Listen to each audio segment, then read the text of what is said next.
Recording in progress.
Always.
All right, I'm going to go ahead and reconvene the city council meeting. This is City Council Trinidad, California, not Colorado, January 13th, 2026.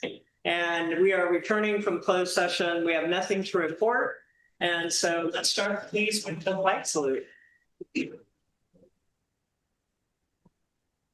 I pledge allegiance to the flag of the United States of America and to the republic for which it stands, one nation, under God, indivisible, with liberty and justice for all.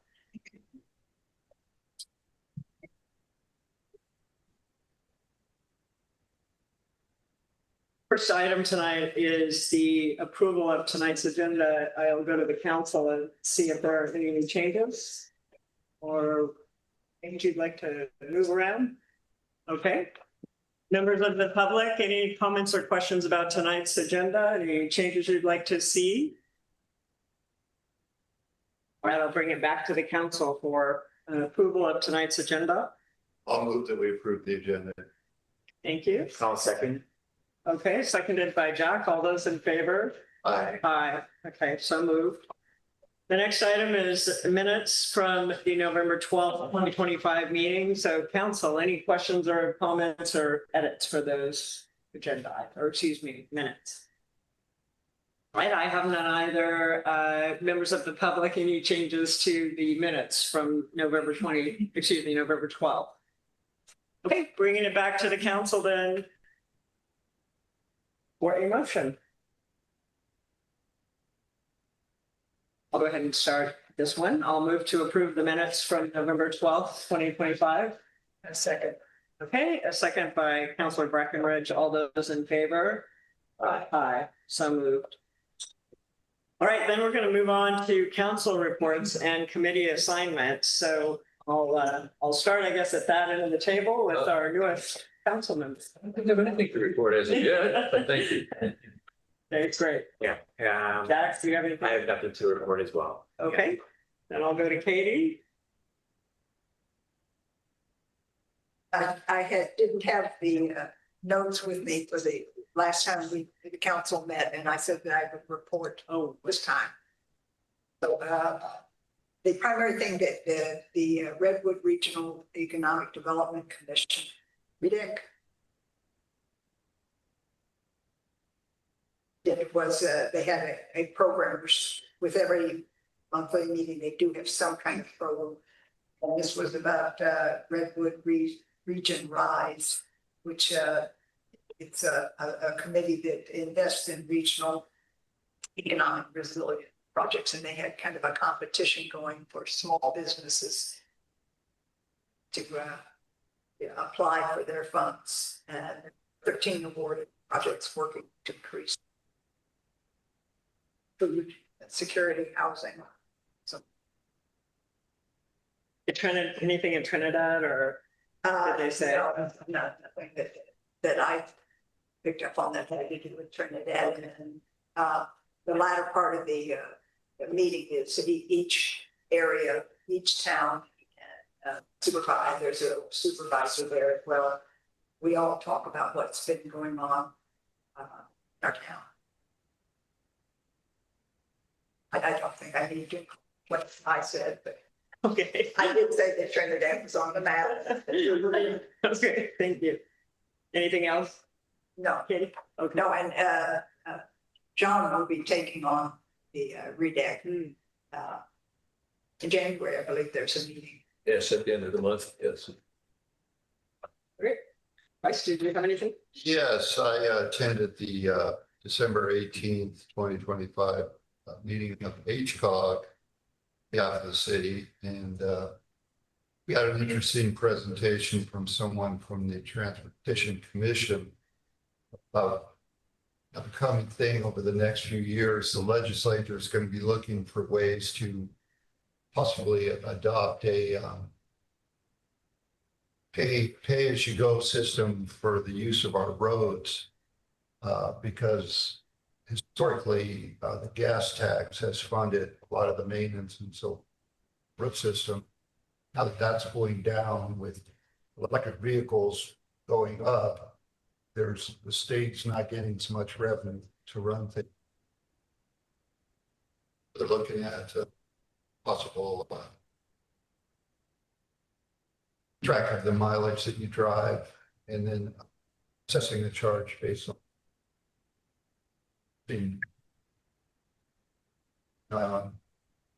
over the next few years, the legislature is going to be looking for various systems of that nature.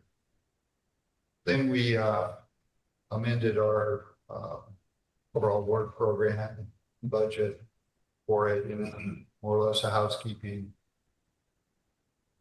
As it relates to Trinidad, we approved our what's called the RENAT allocation, which is the housing needs assessment that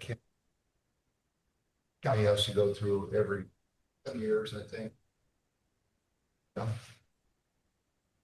We have the board ended up endorsing not the staff's recommended version, but a slight variation on that put more emphasis on one of the other factors of the many that their that analysis. For Trinidad's purposes,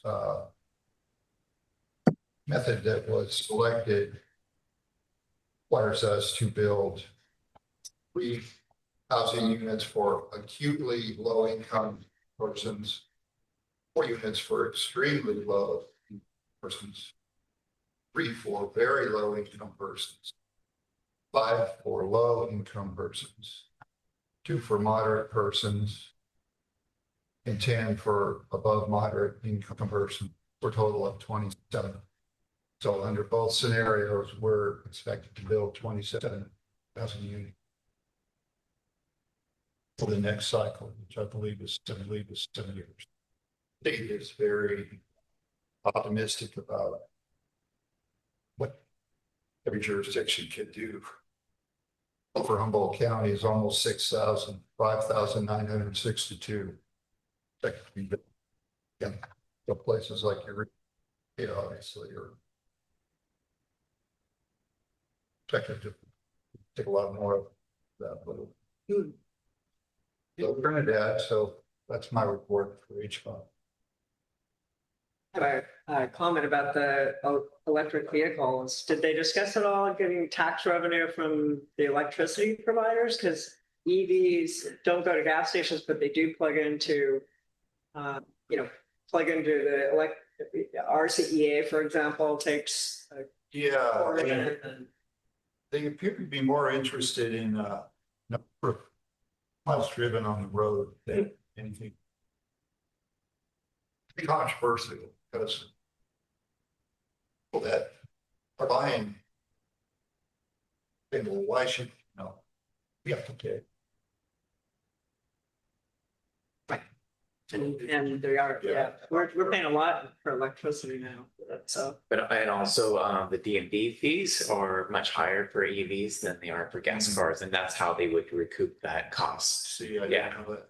Which is a lot. So it's a lot easier to do that than a mileage tracker vehicle. Right. It's gonna be I get the 27 housing units, so I guess we need to let, Trevor's probably aware of this, the planning commission, yeah, okay. Just making sure we do that handshake. Okay, I just have really quick, we had a city select meeting yesterday and appointed Kimberly White, the new mayor of Arcata, to the LAFCO board of directors. She'll be the other representative now. And then I attended the HMRA, that's the Hazardous Materials Response Authority meeting yesterday. It was kind of fun. I actually went to the Eureka Fire Station for the meeting since I was in town. So that was kind of fun. And we just, in that meeting, it was just reviewing all the training activities that have been held the past year. And they do training, hazardous materials training for volunteer fire departments. So we chatted a little bit about that to make sure that, our folks would be trained as well. So and that was it. So any other questions regarding these committee reports from the council? All right, any questions from members of the public about the committees? Yes, Ms. Flashner. Right, so 27 units are expected in the city of Trinidad. This is the greater Trinidad Yes, this is in the city. city. Yes. Oh, that will be interesting. Yes, thank you.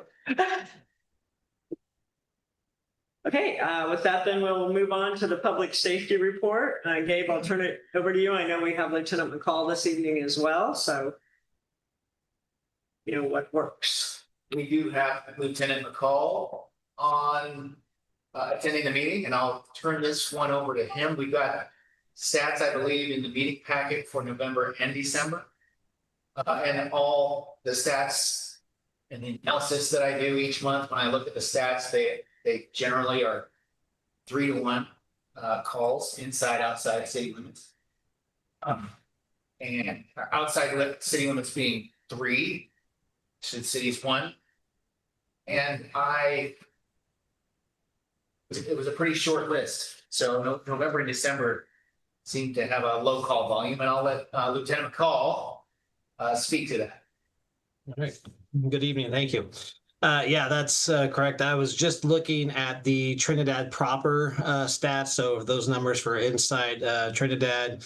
I'm glad you have the greater area packets. It sounds like when I went to look at that just now, I wasn't sure. We've been having some off and on glitches with that system, and the other stats for the other areas up north appeared to be the correct months, but the months listed for Trinidad were not the correct months. So I wasn't sure if they had somehow the update hadn't gotten in there, or if the months just reverted. So. But based on the numbers you're saying for that, that sounds about right, because I think I was looking at a roughly 110 or something like that calls for service, and I might be mixing up which month that was. But looking at the calls within the city itself, yeah, we had 53 for the month of December, which was exactly dead even with the numbers I show for the calls within the city in November as well, because those ones were also at 53 for the month of November. So no change in the quantity of calls there. Obviously, the numbers of the types of calls, switched around a little bit. Majority of those calls, out of those 53 calls, 26 of those were patrol checks or Trinidad patrols. So Trinidad patrols generally are going to be a deputy coding it or dispatch coding it as doing just a routine kind of patrol of the Trinidad area in our CAD RIM system. One of the codings for that would be TPAT or Trinidad Patrol. So these other patrol checks could potentially also just be routine patrols of the area. They just weren't coded that way, or they could be patrol checks related to, low level calls where we patrol check for something or patrol check the area. So, but those made up almost, roughly half of the calls for the month of December. They may add 7 calls that were transferred to other agencies. So that would be things like transfers to fire and medical, 3 dispatch reports. Those would be things that would be a CAD documentation only, likely non-criminal or not requiring any kind of response. Somebody just wants it basically on record that they were calling something in. And a couple of general disturbances, a couple of welfare checks for the month of December, and then one each of a slew of different things, from a 911 hang up, one abandoned vehicle, one alarm, one beach patrol, one counterfeit report, a follow-up, a singular fraud, a singular grand theft, a traffic stop, vehicle investigation, a vehicle repossession. Those get called into us whenever somebody's doing a repossession. They call in for the responsible law enforcement jurisdiction, so that if somebody calls in their car's being stolen, we know that it's probably not the case. It's a repossession occurring. So that was it for that. Nothing that's come across my desk as far as any glaring issues or concerns in Trinidad, or even the neighboring areas there outside of the city that I'm aware of. So uneventful, it appears from my end of things, which is a good thing. And so unless somebody has any other specific issues or concerns that they would like to bring up that can either expound upon or look into, that's pretty much what I have for the month of December. Right, thank you. Any questions for Lieutenant McCall? I just had one quick one, but it unfortunately goes back to November. So there was a type of call, 380 View Avenue, shot SH, which I assume is like shots heard. Is that?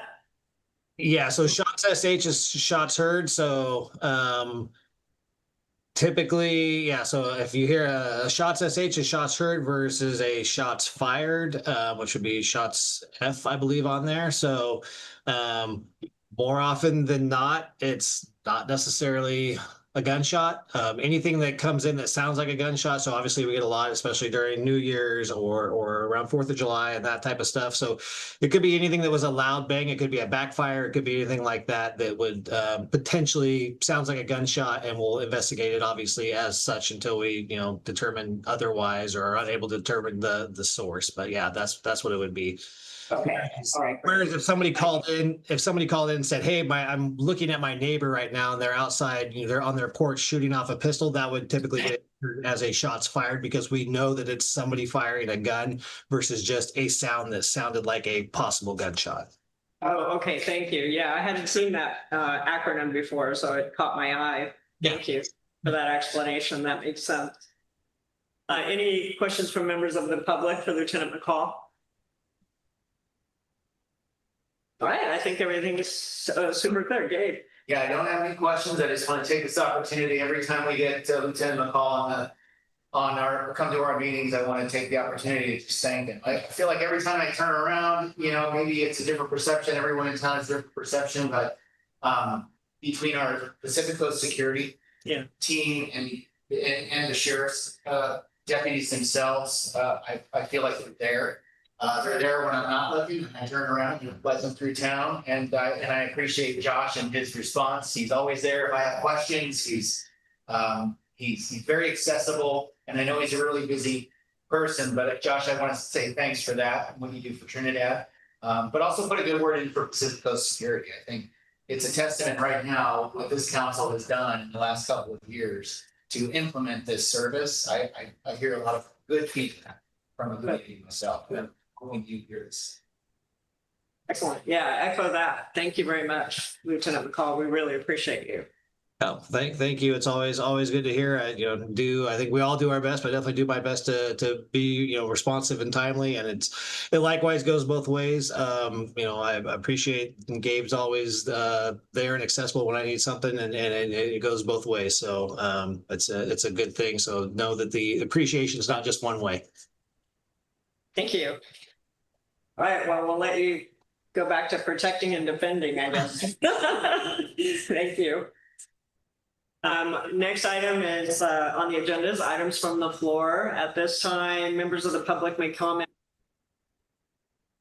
Agenda individual comments will be limited to 3 minutes or less. Are there any items from the floor? Hey, it's quiet tonight. No items from the floor. Okay. All right. I'm not seeing any in the room or online, so I'm going to take us then to the consent agenda and ask the council if there are any questions, anything you'd like to pull on consent.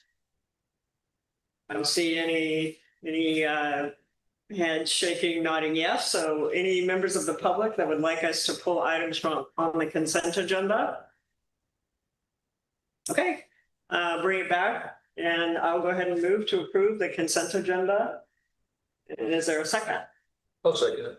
All right, John seconds. All those in favor? Aye. Aye, so moved. So we've approved the consent agenda, which brings us into tonight's discussion action agenda items. And the first one is the update and discussion regarding the January 3rd, 2026 Scenic Drive water main leak and water shortage emergency status. I think everybody's very well aware that we had an issue with a pipe break on Scenic.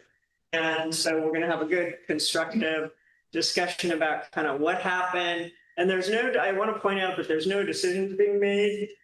This is a dialogue and an information exchange. And in fact, all three of our agenda items tonight are really information and discussion. So it should be a good time to get your questions answered. So with that, I'll turn it over to Gabe.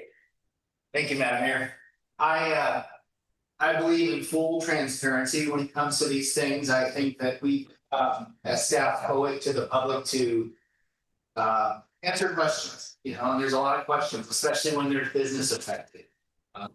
People's livelihoods are affected. I know that businesses were closed for a couple of days, and I think, it's one thing to have a low water or have, a situation where your water system is not reliable for a moment. But it's another thing when there's, operational confusion or any communication confusion. I feel like staff did a pretty wonderful job personally. And when I say staff, I mean everyone from our contract staff down to our operational staff in-house. So I felt after, discussing with Mayor and Mayor Pro Tem this week that this would be a good opportunity to bring it up. So we can air it out. We can ask anyone would like to ask questions, especially council members that may have been participating. Maybe their neighbors were calling them, wondering what's going on, because I know that's what happens when you're in that position of authority. People know it. They start asking you if they can't get a hold of us. So, and not only that, but it was a wonderful, in an odd way, it was a wonderful learning experience for all of us as staff too, and we're going to be better from it. And I think a post-incident wrap is always a good thing, first of all, but I also, again, want to just open up the floor provide a little bit of a summary, maybe show you some photographs, because I know there's even some confusion as to where it occurred, how it occurred. And give you as much information as I can so that you can ask questions. And I think questions are good. And for tonight's meeting, as Mayor Kelly mentioned, there's no action requested, but I did want to invite, and I invited the various layers of our water system, technical staff, myself, Steve Allen, our city engineer, who you're all familiar with, for technical questions that he can help me answer or us answer. Our chief plant operator currently, Eric Sanders, who many of you probably heard his name, but you've probably never seen his face before. I thought it would be a good time to invite Eric to one of the meetings, and I believe he's going to pop up there on the screen in the upper right.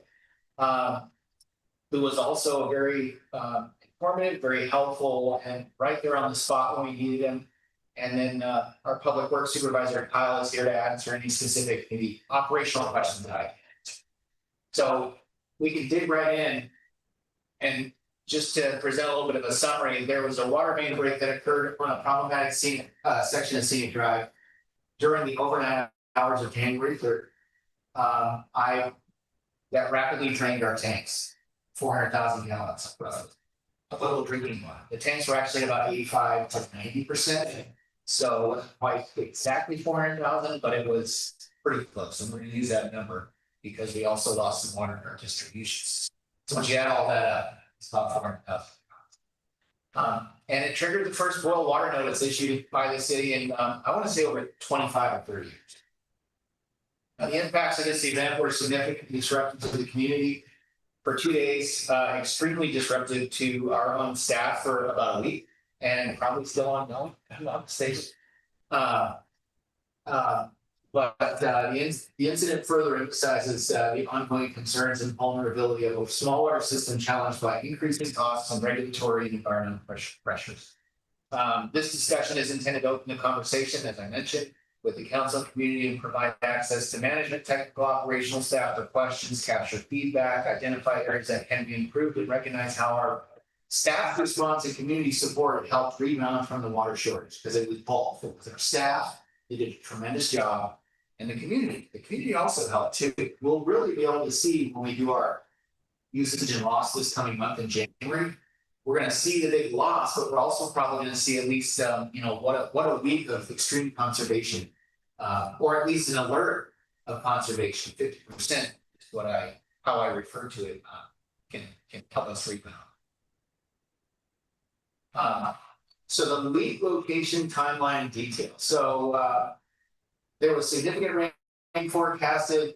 Water treatment was shut down by staff approximately midnight on Saturday, January 3rd, with the tanks at 90% capacity. We started receiving our first alarm calls from the treatment plant shortly after 3 a.m.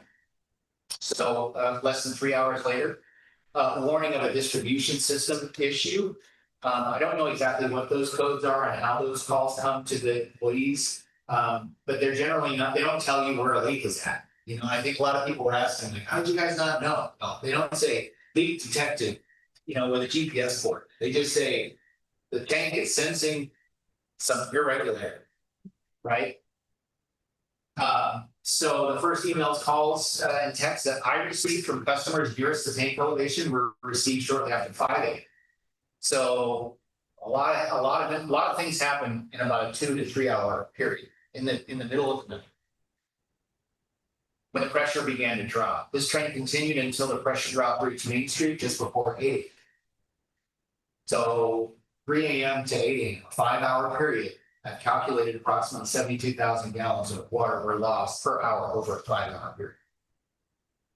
And that's about as rapid as anything I've ever seen. Let's see. So water service was reported out completely in parts of the distribution system at the highest elevations to the tank. And then pressure drops were reported from Main, Trinity, and Everett Street. So as you get lower in the distribution system, when taps started getting turned on while the water was leaking on Scenic Drive, water started disappearing from the distribution system. As it did from the tank, it's now disappearing from the distribution system. So the folks up on Quarry Road, for instance, Mill Creek Lane, the highest elevations, West Haven Drive, they started feeling the outage. While lower elevations next in the tier were starting to experience the pressure drops. So that's why I was, as soon as I opened my eyes early in the morning, took some phone call, and I could just see, I read the text messages and looked at my email immediately, and I could see what was happening. So the response and the recovery, public notification, what we started, staff began implementing the water shortage contingency plan as soon as the incident severity was realized. Public Works isolated leak and began assessing production challenges. Management began implementing the communication and emergency response notification systems. We used the website, we used phone calls, email lists, social media outlets to get the word out. Potable water truck. So potable water trucking services were dispatched at 11 a.m. and a convoy of 4 1,650 gallon capacity vehicles operated by Courier Water and NorCal Water Delivery began shuttling water from the Humboldt Community Services District directly to the city's water storage. We needed that water because we had no choice. We couldn't make water fast enough because the water coming out of Humboldt Creek that night was incredibly turbid. And the way our system functions is that we pull water through an infiltration gallery that is below the surface of the creek bed. But even in the most highest turbid moments, there's only so much our system can take.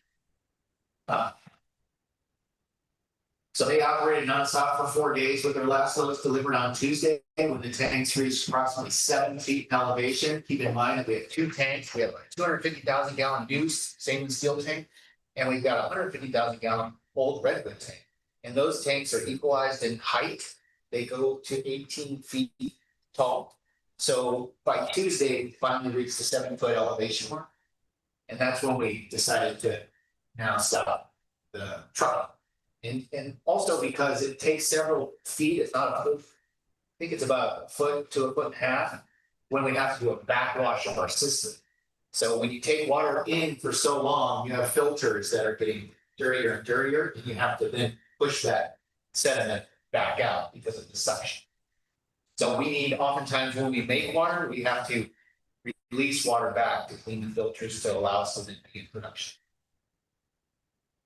So plant production and treatment. So extremely turbid water flowed through the Humboldt Creek following a series of potential storms, slowing treatment and production significantly to approximately 20,000 gallons per day for the first few days. Treatment and production improved steadily as the storm passed and the creek cleared, increasing production to about 65,000 gallons per day from Tuesday on, relieving the city's reliance on the trucking companies. By Friday, the tanks reached 55% capacity, and by Sunday night, we were back to 100%.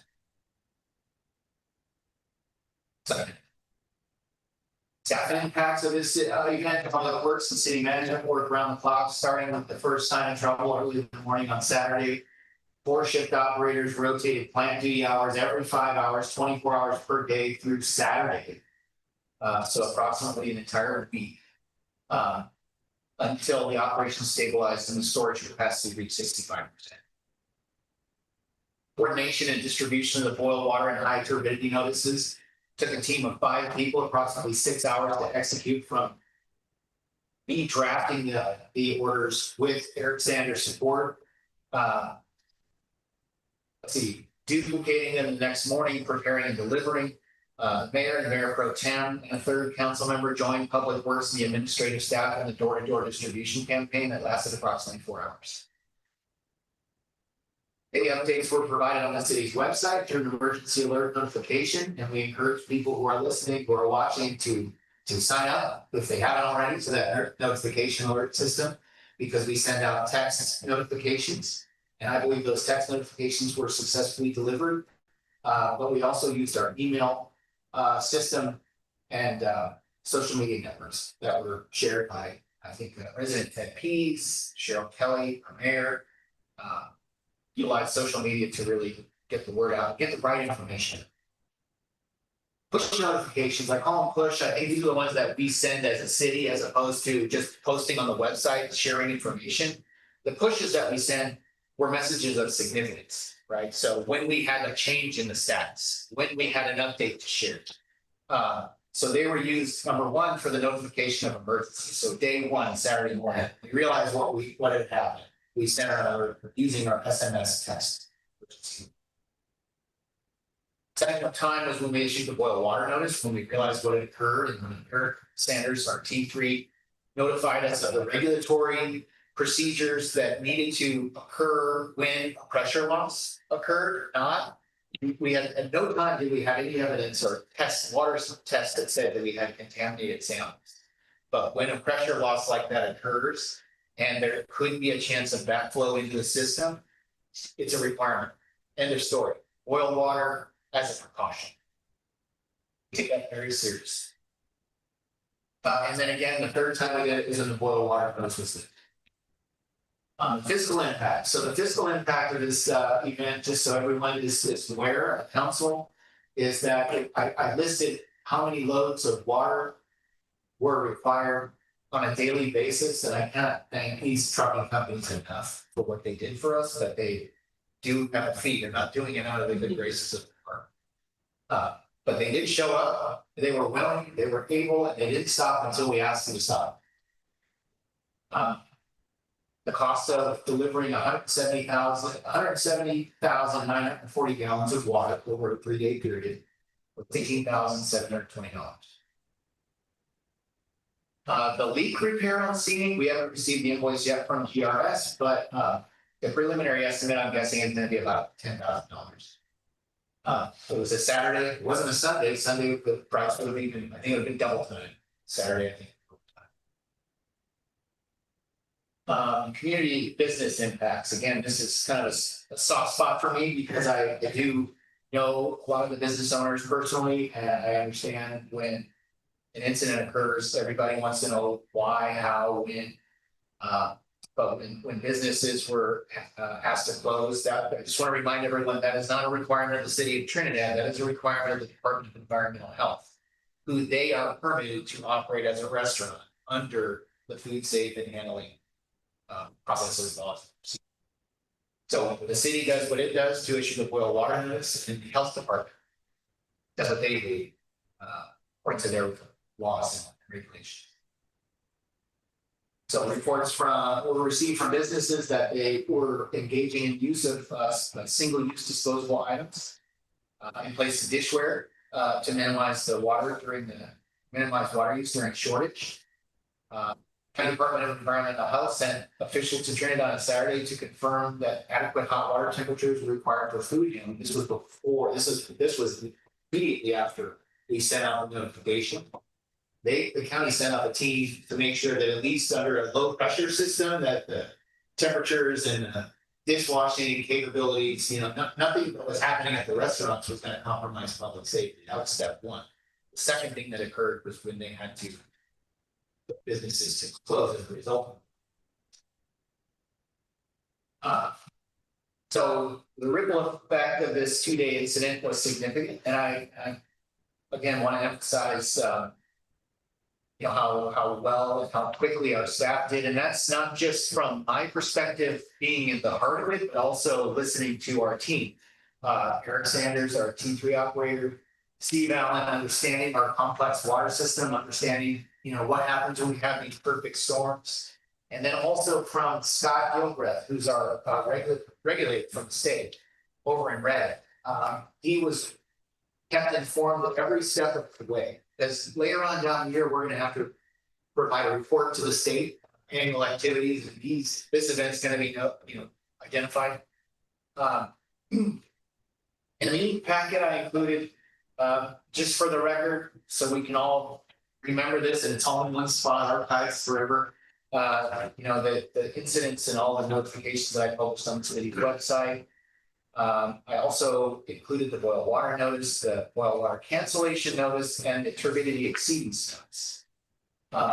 What I might do now, if it's okay, I'm going to try to share my screen just so I can throw up a couple of visuals. We can talk about, first of all, maybe share the identification, the exact spot where the leak occurred. So here's the map, right? So let's see if this. So if you follow Here's the town. Here's the intersection. Go down Scenic Drive, come up towards Langford. And then continue down Langford. Here's the McConaughey Creek draw right here. And up on McConaughey Creek, and you reach this junction right here. This is pretty much this line I'm drawing with my arrow. If you can see it, is the city limit boundary with the Rancheria. Take a look up here.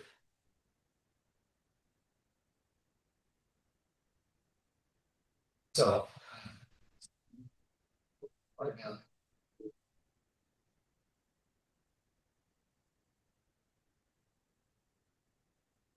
So this address right here is 170 Scenic Drive. Right here is where you see the fractures in the roadway. Come in there and you'll see this hydrant right here. This hydrant I'm going to show you a photograph of is where the pipe burst. It's a 6-inch PVC pipe that burst on that hydrant. So the good news is that it wasn't on this side, because if it was on this side of the road, it could have gone across the road, it could have gone down the road into the culvert down, or into a deep drop inlet just a little ways down, and who knows where it would have gone. And I say the good news only because it was on the shoulder of the road, first of all. It's pretty heavily brushed right here, believe it or not, with some ferns. And it would have been very difficult to find, although we know the sweet spots to look for when we have issues like this. It would have been very difficult to find in the dark of the night in the middle of a rainstorm, because it wasn't rushing across the road, going down the hill on private property. So again, here's just for reference, so you can see this is the approach up here now. If you look closer, this is an older photograph. But right now, this area is one lane control traffic where my cursor is. I'm sure Patty recognizes this. She drives through this 10 times a day, probably. Yep. But you can see this photo was taken from 2024. There's stretch fractures in the road where it blew out in March of 2024 and in November. And this cut in the road right here is actually a bypass that was put in particular to, with I believe it was the November 2024 leak. Because the water line comes up the road here, and then it continues up this direction on the vulnerable side, maybe the downslope side of the road. But this cut was put in here so with a T, so that if this section ever bursts, then the city could quickly run a bypass line, like connect a bunch of PVC pipes up this segment of road to the other edge up here, where then this section of the road that was failing was the most vulnerable. Anyway, so that's a picture of the road, and let me see if I can quickly jump to a photograph. I point found.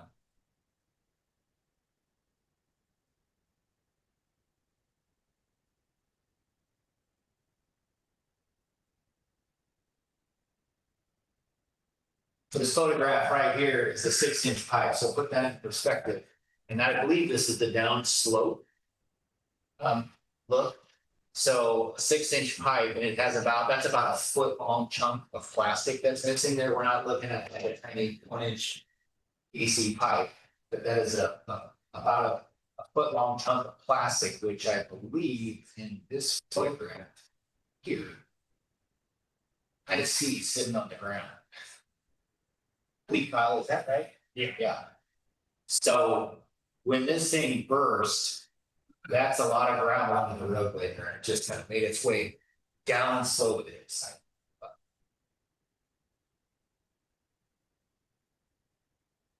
Laptop goes to sleep, the projector goes to sleep. You wake up the projector or the screen?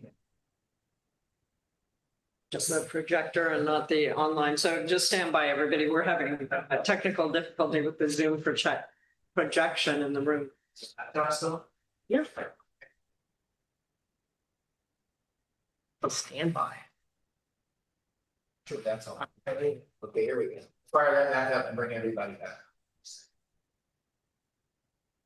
Second thing should come back. There they go. Sure, it's up to that. So those are a couple of pictures of the leak site. We were notified of Butch Rendell from the Trinidad Rancheria. He was kind enough to call me at about 8:45 in the morning. And he says, hey, the water, I'm seeing a spot over here that looks a little extra red. And that's when he brought it to our attention. We were already, preparing boots on the ground, but he was able to identify it because he's very familiar with that stretch over to brought to our attention. And one last photo I'll share with you. It's kind of interesting is that these are the raw water, Kyle, is that correct? These are the raw water jar samples that we took on Monday. I think they were Monday, yep. So the leak occurred in the overnight hour Saturday. This is the water that we were trying to treat coming out of the treatment gallery, which is pretty highly turbid water. So it was a little bit of a perfect storm. It was a little bit of a wake up call for all of us. And I stopped sharing my screen now. And I just wanted to reiterate how impressed I was with how quickly everyone has responded, and also how well we worked as a team in spite of the impacts of this has caused. So with that, I'd like to just turn it over to the council. Ask any questions. Have a floor. So Steve Allen is here, GHD. I'm going to try to focus any technical questions to Steve. Eric Sanders, operational, regulatory questions, and then we've got Kyle here who can answer as well. Before we start with questions, because I know everybody's very excited to ask questions, but I did want to just preempt a little bit to thank Public Works. I was out there, I think it was just barely light, and the team were going like crazy trying to fix this leak. And I want to thank the Rancheria, of course, for bringing it to our attention. So I just wanted to kind of preempt by just saying thank you. I really, you guys worked around the clock for like a week. So starting with that kind of emergency, fire drill, so to speak. So thank you to everyone for that. So now, council, if you would like to. Yeah, Gabe, one of the questions a lot of the neighbors are asking me is if we were ever connected to Humboldt Bay, how would this huge leak, what would have been different, essentially, if we were connected to Humboldt Bay at this moment? So glad you asked that question. Because I was prepared to answer that question. And in fact, I had a nice phone call with Michiko Maris, the general manager of the Humboldt Bay Municipal Water District. We actually were staying in communication during this incident. And she offered a lot of encouragement, a lot of pep talks, as they too have had their situations. One most recently happened, I think, near the Arcade Community Forest, where they had a big leak. But good question. So the first thing she said was, well, you would have had your storage tanks back and refilled within a day. So that was one big question. It took us 7 days, almost 7.5, 8 days. The second thing that she mentioned that would been different is that they have just if we have 24/7 observations of our system. And I say, well, yeah, we do. We have calls out that, our treatment plant does have some automation, which allows, it senses irregularities and it sends messages to the operators. But they're asleep. They have to wake up. They have to look at the call. They have to investigate. Whereas Humboldt Bay Municipal has 24/7 people at the computers that can sense irregularities, pressure drops. And there was one more thing she said that would have been different. Just wrote it down. I have a feeling you were going to ask, but the one that I thought was most poignant was the one where, they would have turned on the pressure and they would have filled our tanks, and that would have been helpful considering how vulnerable we were in this next 7-day period trying to replenish our tanks. Would the water be treated, or would we still have to treat their water coming in? It would be treated.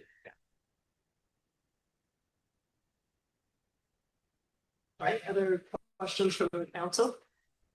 First of all, thank you. I was astonished.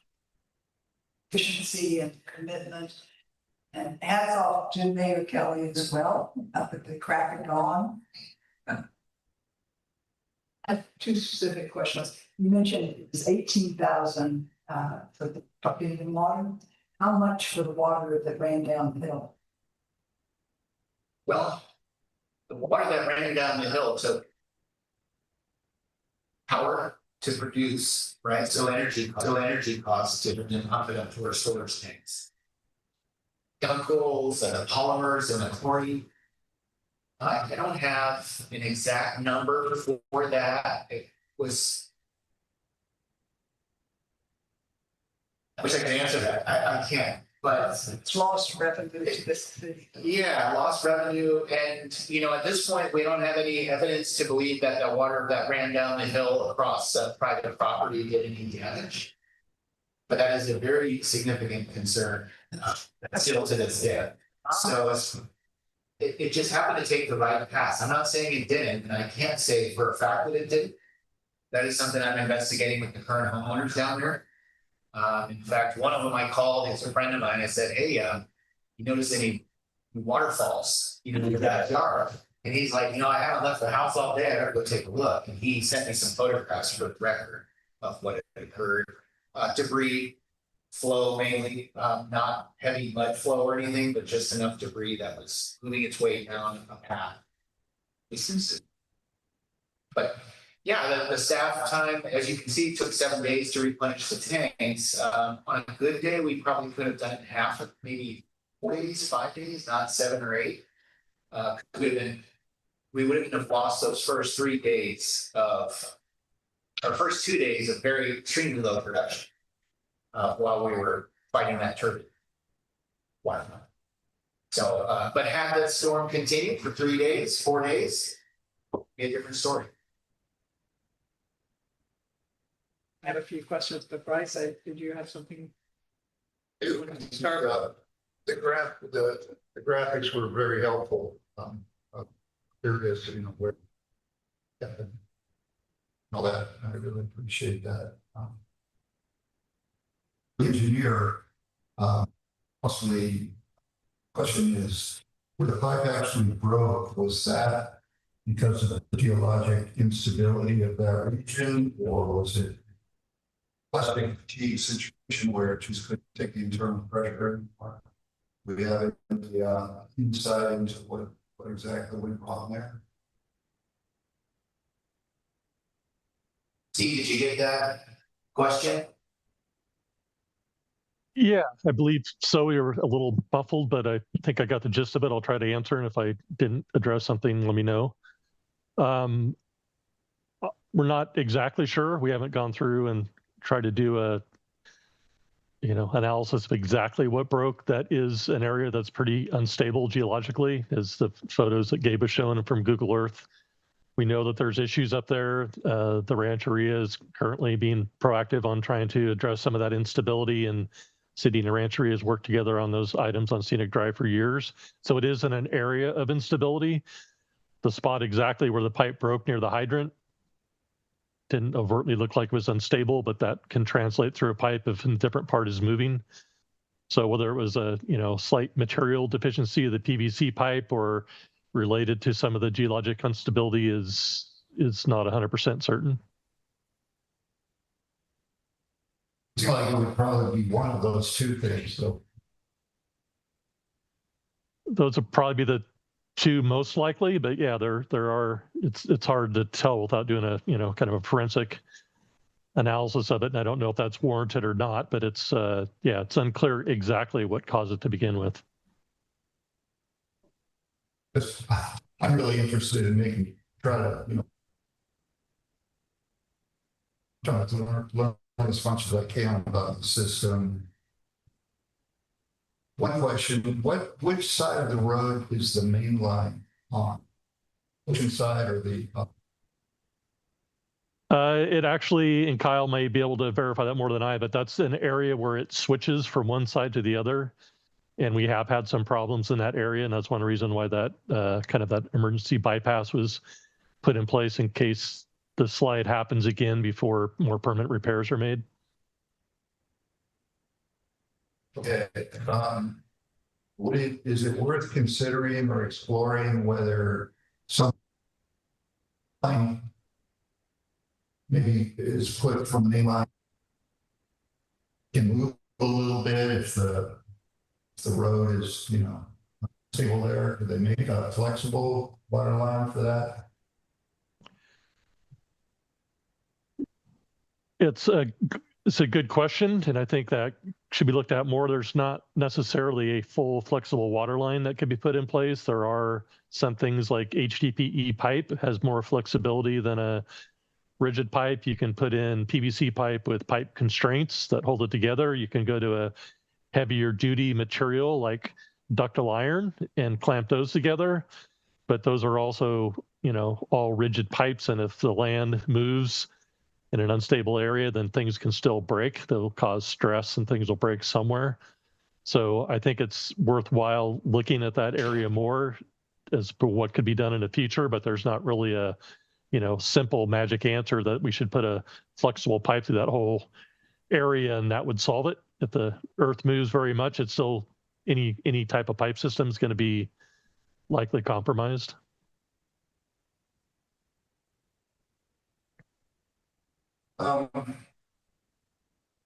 Is the system, is it all gravity flow from the tanks down to the city, or is that pumped?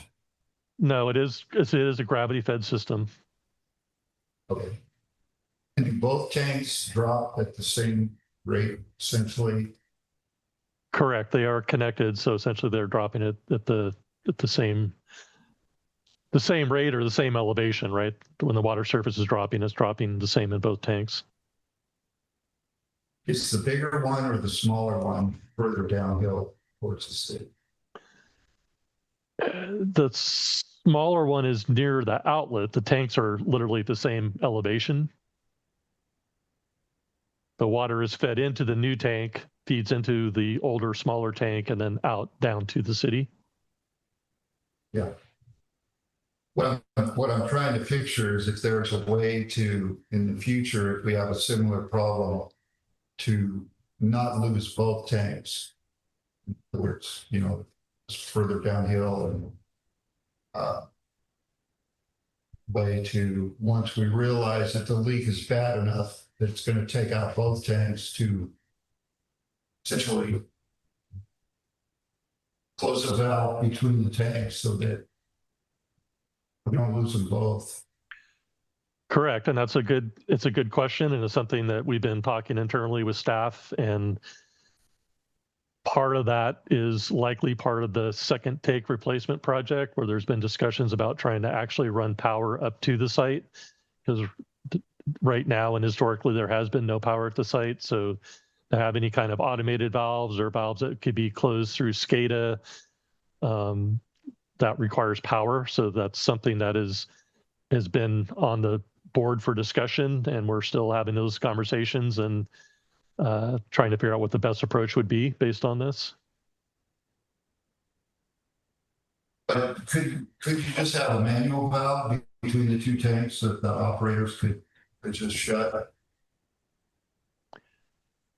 Yes, that is an option as well. Okay. Seems like that shouldn't be too expensive if we put in something like that.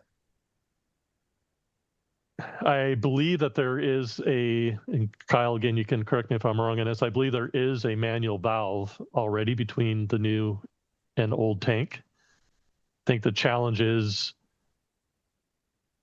the uncertainty of where a leak is and how fast it's happening and what's happening. So is the time best spent to try to go up and close a manual valve, or if you can isolate a spot further down the system, then you can isolate the system sometimes with other valves in the distribution system. So it's kind of a question of where is your time best spent. And when you first start getting alarms, and especially in the middle of the night, sometimes it's challenging to figure out what your best option is. Absolutely, no doubt. So yeah, so there are other shut-off valves that can shut off basically a section of the system if you know the leak is in that vicinity, right? Correct. Without compromising the rest of the customers in the city. And it's Right. also, you know, when you have a water leak, you want to shut the water off, obviously, and not drain the tanks. But then if you have a situation where you have a fire or something else, and there's other reasons why that water is being used, you don't necessarily want an automated system that's just going to shut everything down either. So it's a good question, and there's things, potential improvements that could be made in the future that are being discussed and looked at. Right, yeah, I would think if you had an automatic shut off, it would be important to have some kind of override. So you could, countermand it and turn it back on, like it said, it was a fire situation. It was really. Um, I'd like to know more about the alarm system. Is there just one alarm that goes out, or is there various kinds of alarms that can signal different things? The more a question for Eric, maybe than Steve, or what do you think, Gabe? Yeah, I'm gonna defer to Steve and Eric on this one, but I think what do we call the system? It's a verbatim? Is that the terminology that we use, that the phone call out system? And can you maybe, I'm not sure, it's either Eric or Kyle can just kind of speak to the kind of information that comes through that system? Maybe start with Eric. Sure. So the verbatim alarm dialer is a pretty basic alarm system, excuse me, that is connected to the phone system, and it has a number of alarm channels available. The channels are numbered, and when it dials out, there's a voice that tells you channel 1, channel 2, channel 3, whatever it is, and what the status is. And it's pretty rudimentary. I think there are channels for this, and Kyle could probably step in here, but there's channels for tank level, distribution system pressure, probably, chlorine residual, turbidity, things like that. The basics for, your Title 22 drinking water regulations. And so that's pretty much all they have. It'll call out, on a loop until somebody acknowledges the call, and then once the condition changes, whether it's normal now, let's say, and then it'll restart that call rotation, and it'll go around and call all the people on the call down list until somebody essentially acknowledges the fact that that condition that was abnormal is now normal. And that's basically it. So unless you know what the codes are, you don't really know, because it'll say channel 1, normal, channel 2, alarm, and that's basically all it'll say. So Okay, so it's a phone system. So somebody gets a phone call when the Correct. alarm goes off, correct. and then there's a voice recording. There's a voice, there's a recorded voice, and then the alarm system will allow you to input information. So you'll take your phone and you'll hit buttons on the keypad, to acknowledge or to do whatever. And then at that point, the alarm dialer will just hang up on you. And so that's the extent of the alarm system that you have. Okay. So there are So other somebody, things out there, but that's the one that you have installed today is that rudimentary system that a lot of water systems use it. I've been operating plants for 20 years, and I would say at least half of them have that type of system. So it's very common. okay. So did somebody on staff answer that first alarm? Yes, the alarm did get answered and acknowledged at some point. Kyle could tell you more about that. I wasn't there. I don't know exactly who picked up the phone and acknowledged it when. My theory is that multiple people answered the alarms at different times, because there were probably different alarms as it rolled through. If that makes sense. Well, do we have like standard operating procedures for alarms that come in the middle of the night like that? I don't think there's anything written down as an SOP, but Kyle, you can probably jump in here. However, the way that it works in reality is that when the operator receives the call and they acknowledge it, they should then either log in remotely to the SCADA to see if this is just a nuisance alarm based on a blip in the phone system or whatever, power blip maybe, or if this is something real. If it's something real, then the operator should then respond to that, by going to the plant or going to whatever the alarm call is for. So they have to like affirmatively sort of check and see if it's a real alarm. Yes. However, what you don't have is the ability to go back and check to see when the calls were made and when they were acknowledged and by whom. There's no data collection there on that machine. So it's really hard to understand what time the calls came in, which calls or which alarms were active at what times, and who answered it when, and who acknowledged them and when that was. But Kyle, you can probably tell the story a little bit better than I can about how the night unfolded. Thank you. Kyle, did you want to comment? And then I'm gonna. Yeah, so I received my first call.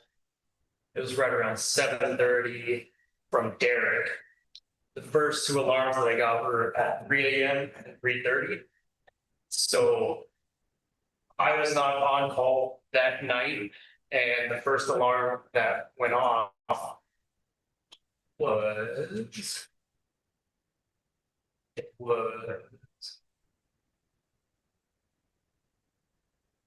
storage tank level low. And sometimes that's normal if we get below a certain level. And then that's oftentimes one that will kick on the water plant by itself. So we don't really have to mess with it. We can check on SCADA on our phone to verify that the plant's doing its normal operation. The second one that we got following was distribution flow rate high. And that is one that we don't want to see. So by the time we got that, we made the round phone call to all the staff members. Some of us live in Arcata, McKinleyville, Trinidad. As soon as we all got our heads together, got dressed, woke up, drove to town, figured out what was going on, drove around the entire distribution system to find the leak. It was, I want to say, around 7 a.m. to 7:30 when we were able to find the leak, isolate 2 valves, and stop the water from flowing. I think that that's a good review of what happened. I think one of the things we can talk about down the road is looking at the emergency communications and just how does it work? What if there are any improvements we can make to the system? And then also, communication to the public. And we did, I think, a really effective job. I would say the only gap was maybe from the time we all knew, what was going on and when we could tell the public. And sometimes the best thing to do at that point is we could have just posted on the website and said, hey, there's a problem and we're looking into it. And so that's, I'll take that as feedback too. One last question. Was the West Haven emergency intertie active at this moment? Could we have used it? Another great question. I think Steve and Eric are sitting there going, man, we talked about this conversation. We had all these conversations already. We've anticipated these questions. And yes, it was within days of potentially being functional. And immediately, I believe it was Sunday, I placed a call to, I think we talked about it internally. We talked about it with the contractor. I spoke to the contractor the day that it occurred. I wanted to know where exactly he was at with the disinfection of the line, so the line, all the plumbing was basically ready, minus some of the electrical work that needed to be done for the pumping of the water from, one place to the next. And Trinidad, I think, receives water by gravity, if I'm not mistaken, through the intertie, because the last segment of West Haven's distribution system, which we connected to, is upslope, uphill, out of the level Creek.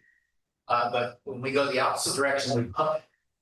So in this particular case, their January 15th is a construction deadline for this project. And the contractors have been working nonstop to get the project done. And we also had some robust conversations about production.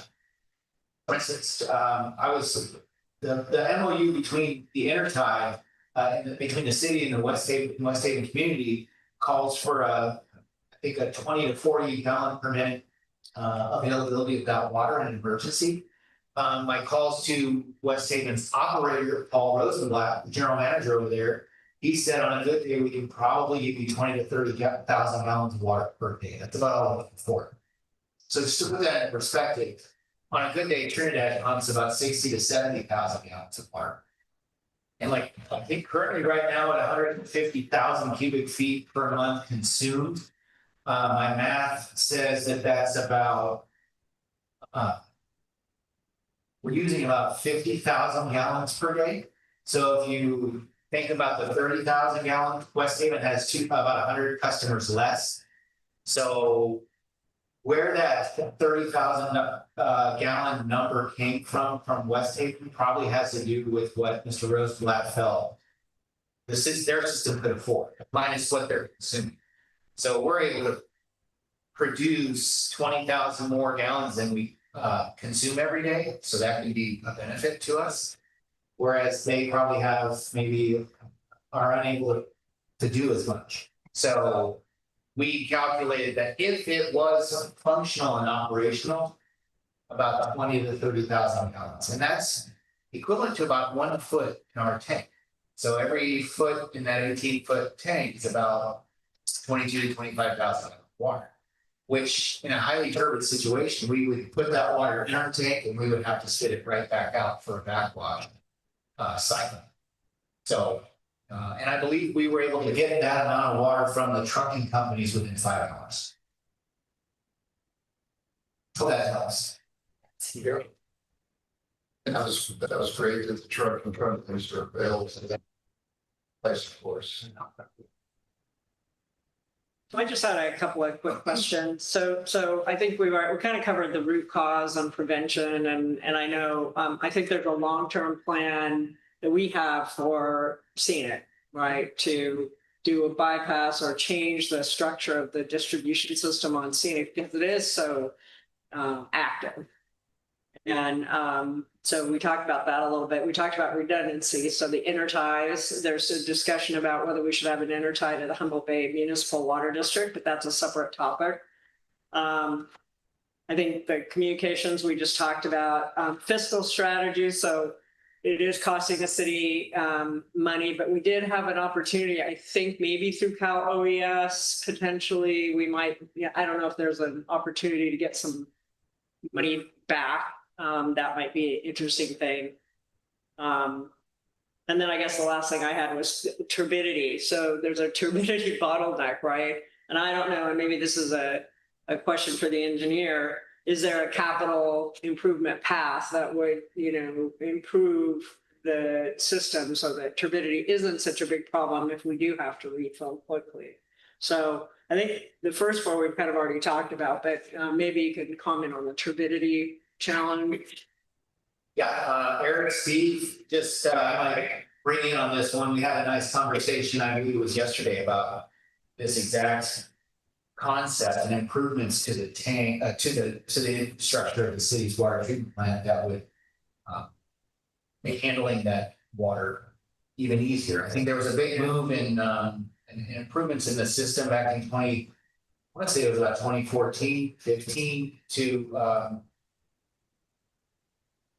where we added Steve, maybe it was a clarifier or some additional components of our system that would allow us to treat clearer water not perfect water, but as far as some of the improvements, the capital improvements that we're thinking about, we kicked the tires on yesterday. We thought about prioritization as well. So maybe I'll let Steve and perhaps Eric speak to this one. Yeah, the last big improvements were right around 2014 or so, and there were multiple improvements to the system at that point. Turbidity has been an issue historically in the middle of winter, and requires backwash, as Eric was mentioning before. There are some potential upgrades that could be made to make that easier. And actually, I'll hand it over to Eric, who had some suggestions the other day as far as some components that might be, fairly reasonably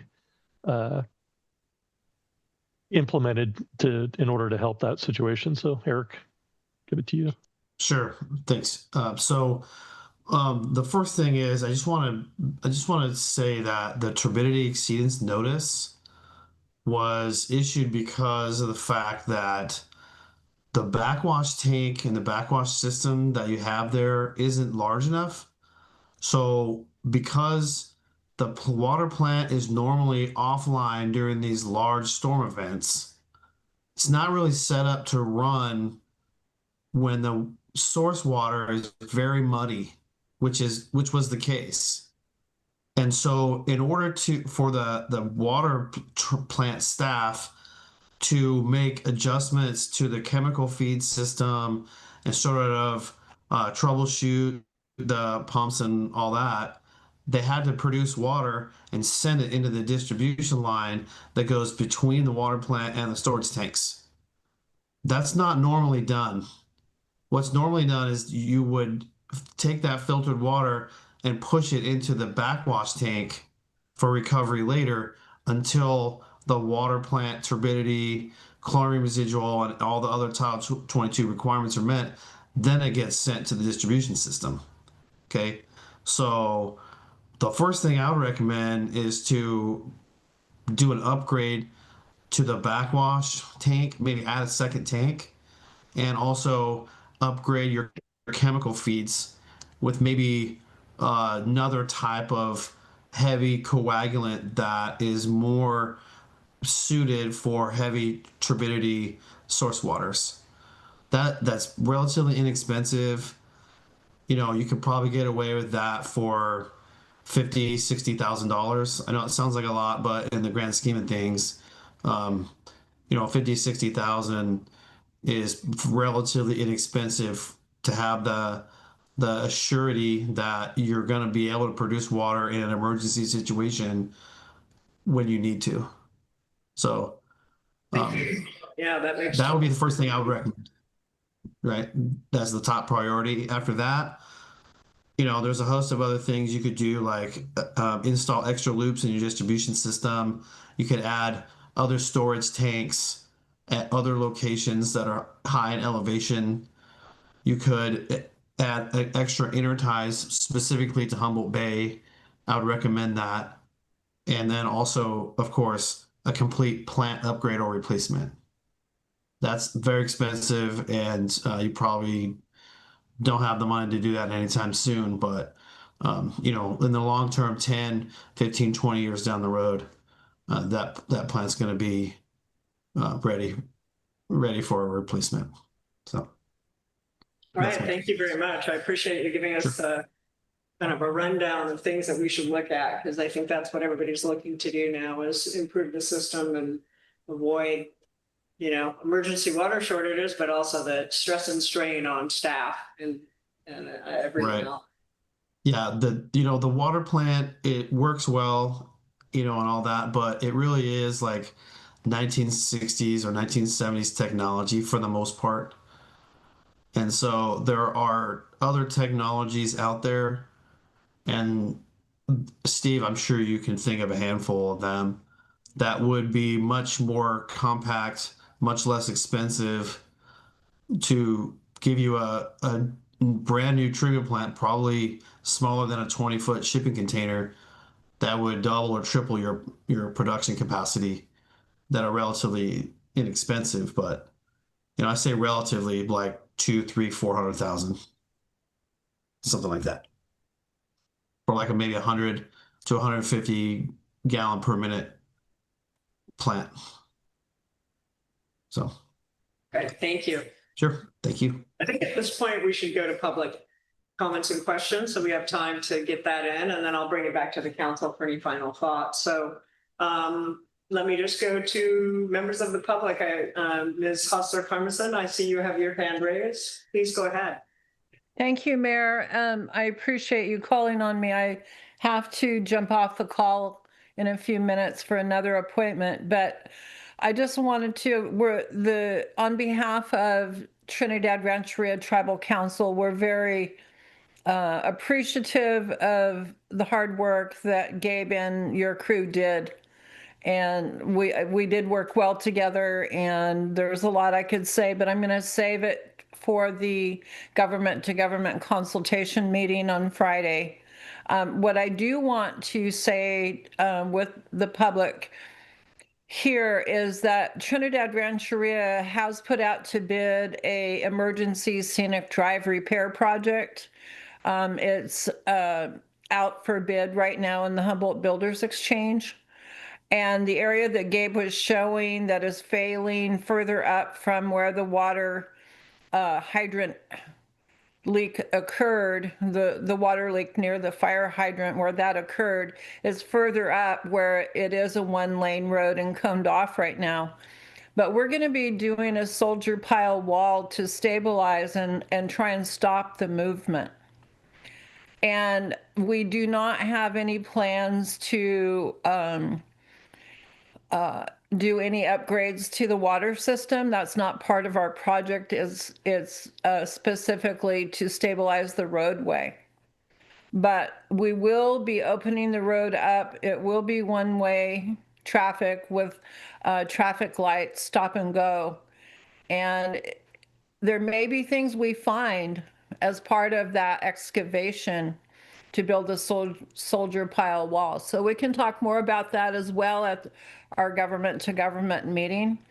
But what we know from all of the geotechnical work and the inclinometers in the area, we've been studying the area for a very long time. It's actively moving. It's actively moving. So it's not surprising that stress in any area could have been responsible for that pipe bursting. So we'll just look forward to talking more with the city's representatives that come for the government to government. But we do have a project out right now trying to stabilize the area between the Sunberg driveway and further up, it ends before Gene Walker's driveway. So that whole area we're looking at stabilization. And moving, there's a culvert on the other side of the road that drains water from the watershed that goes down into McConaughey's Mill Creek. That culvert is going to be refurbished. So there's a lot of, I think, interesting information, and we're happy to share that with the city regarding the plans. And I know Steve Allen and Gabe will be interested in the project as well. That's great. Thank you. Yeah, I look forward to hearing about that. And again, appreciate the Rancheria letting us know about the leak and the partnership on repairing scenic. So I would like to learn about the next item, but unfortunately I can't stay. Could I get an update on the Axel Lindgren Memorial Trail after the meeting, or I'm not sure how, maybe at the government to government with tribal council? yeah, whichever works. We can either chat afterwards, Gabe and I can chat with you about it, or we can discuss it on Friday. Either way. Okay. Definitely we'll get you an update. Awesome. Thank you. Okay, thank you. Other public comments? Please. Ms. Thompson. Me to the podium. Yeah. Amanda Thompson, a Trinidad water customer. First of all, I wanted to say thank you to everyone for acting so. First of all, Saturday was horrible weather.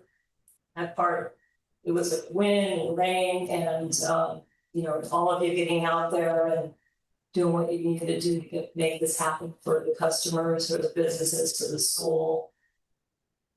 Administrative for everyone.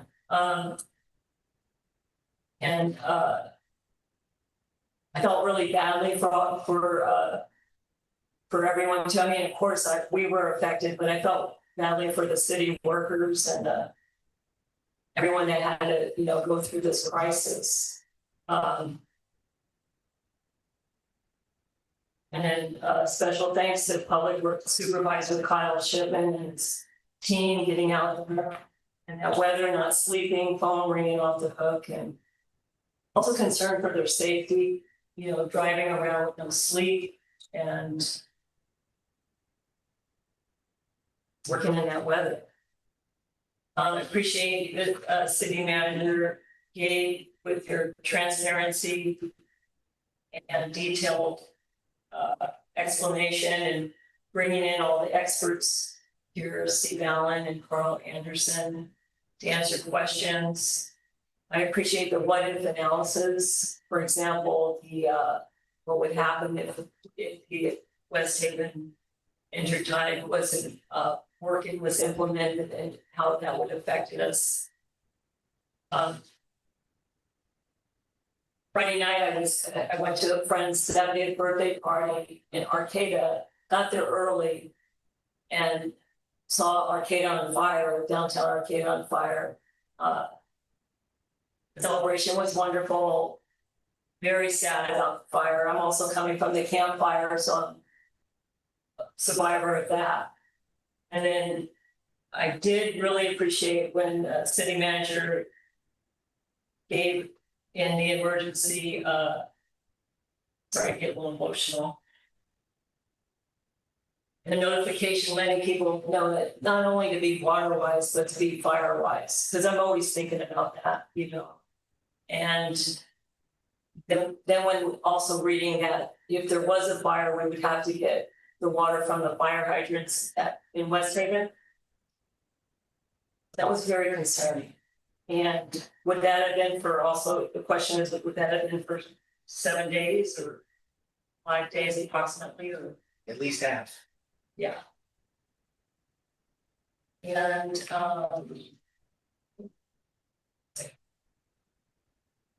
just really appreciate everyone. Just really do. Thank you so much. Thank you, Ms. Thompson. Thank you. Other public comments or questions?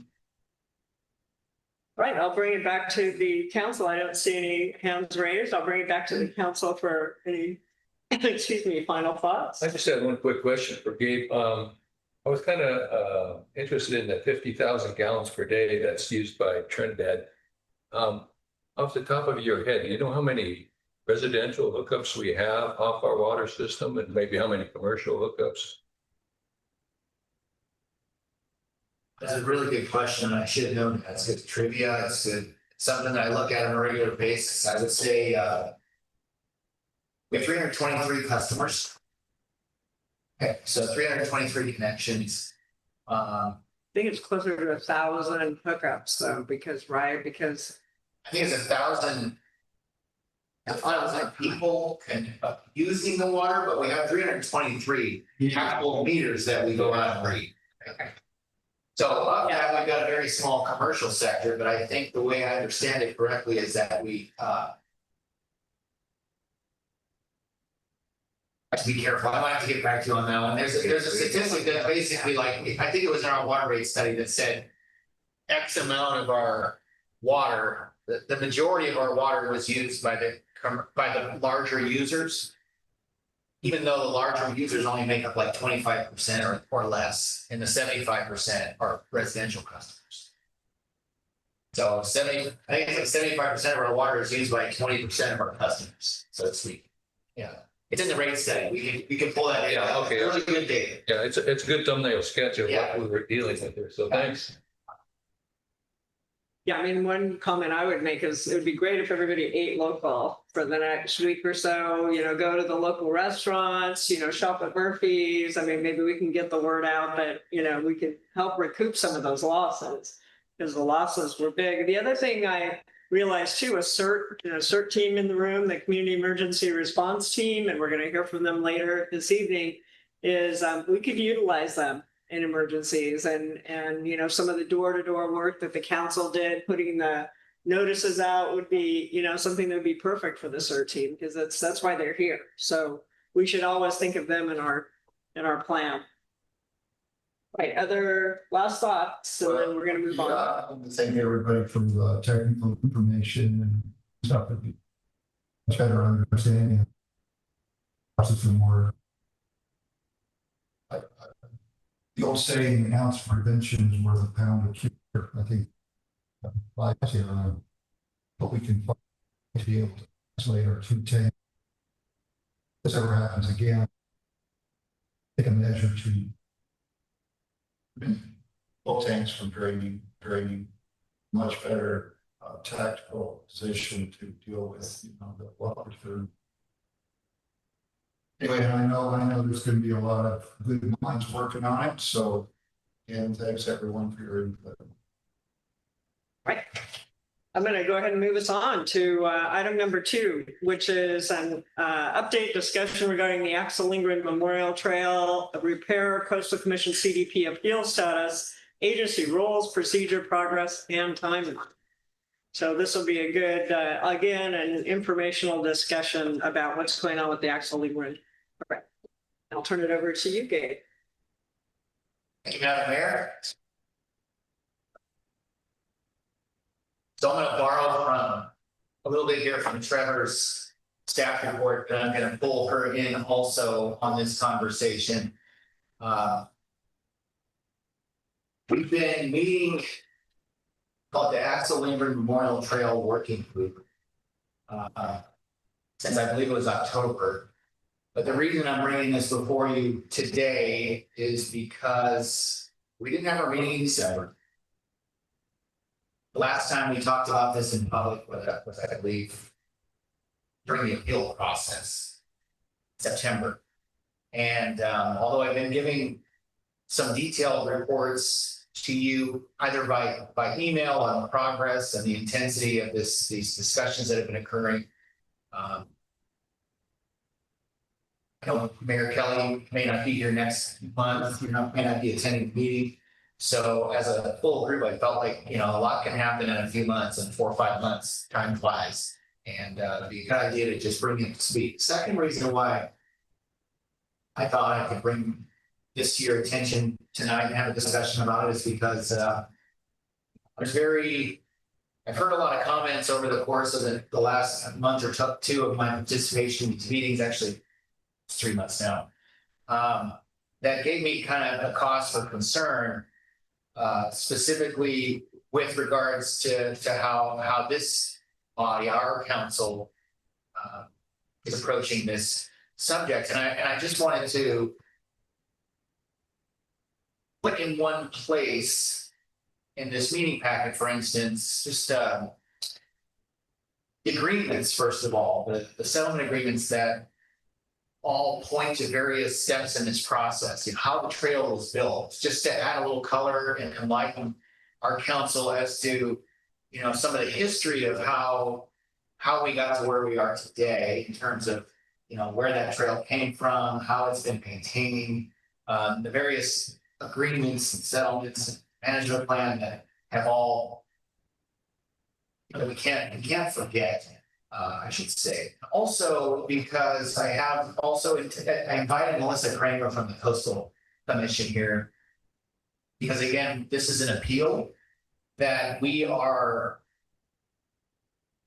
involved with, and I think we have an obligation on some level to understand what that means for us. I think I've heard a few comments about, well, the Coastal Commission has taken over the project, so maybe they should take some of the first steps. When I think about appeals, the last time we've had a significant appeal in town was a property that was developed on the bluff on Edwards and Trinity.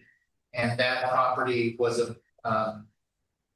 Trevor mentions it a little bit. She kind of goes into it as far as appeal process is concerned. She talks about how the developer that wanted to build the house, when a neighbor objected to the house that he was going to build being too high and blocking his view, and appealed the planning commission's decision that then went before the coastal commission. It wasn't on the person that appealed. It wasn't their checkbook that had to open up. It was the guy that wanted to build the house, that then was subject to the scrutiny of the coastal commission's now facilitation of this permit.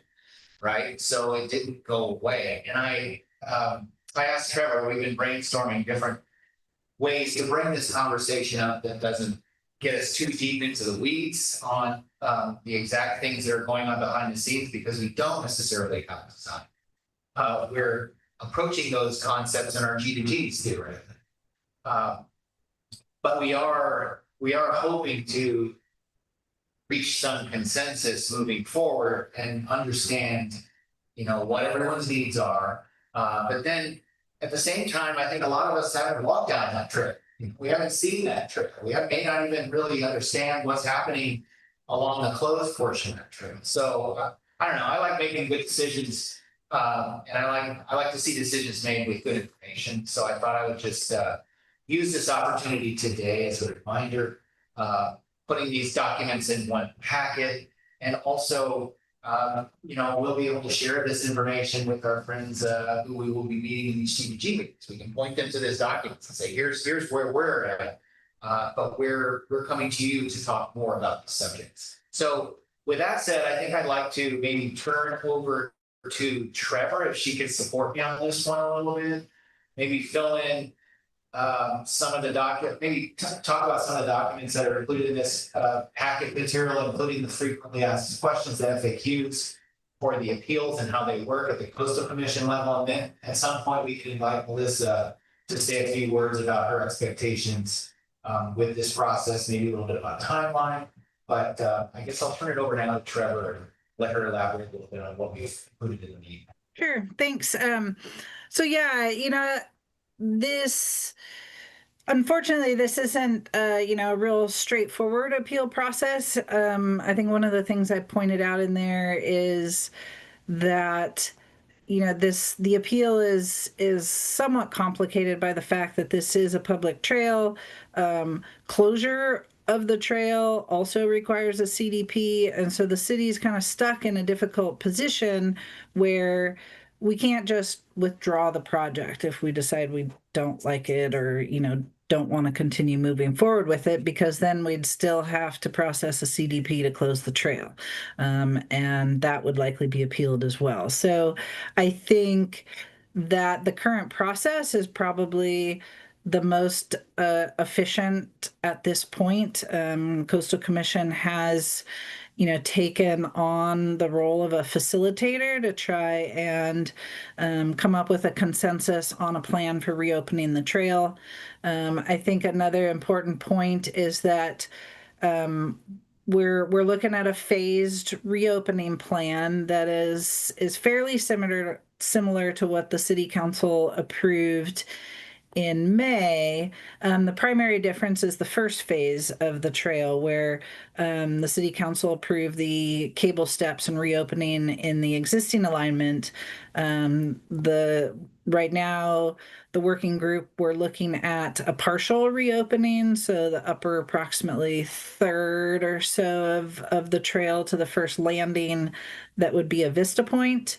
That would be phase one. And then phase two would be what we've been talking about for the last year or more, and that would be rerouting the bottom portion of the trail to the traditional pathway that goes to the west instead of the east. And that's a little bit more complicated because it's going to require some stabilization of the slope there.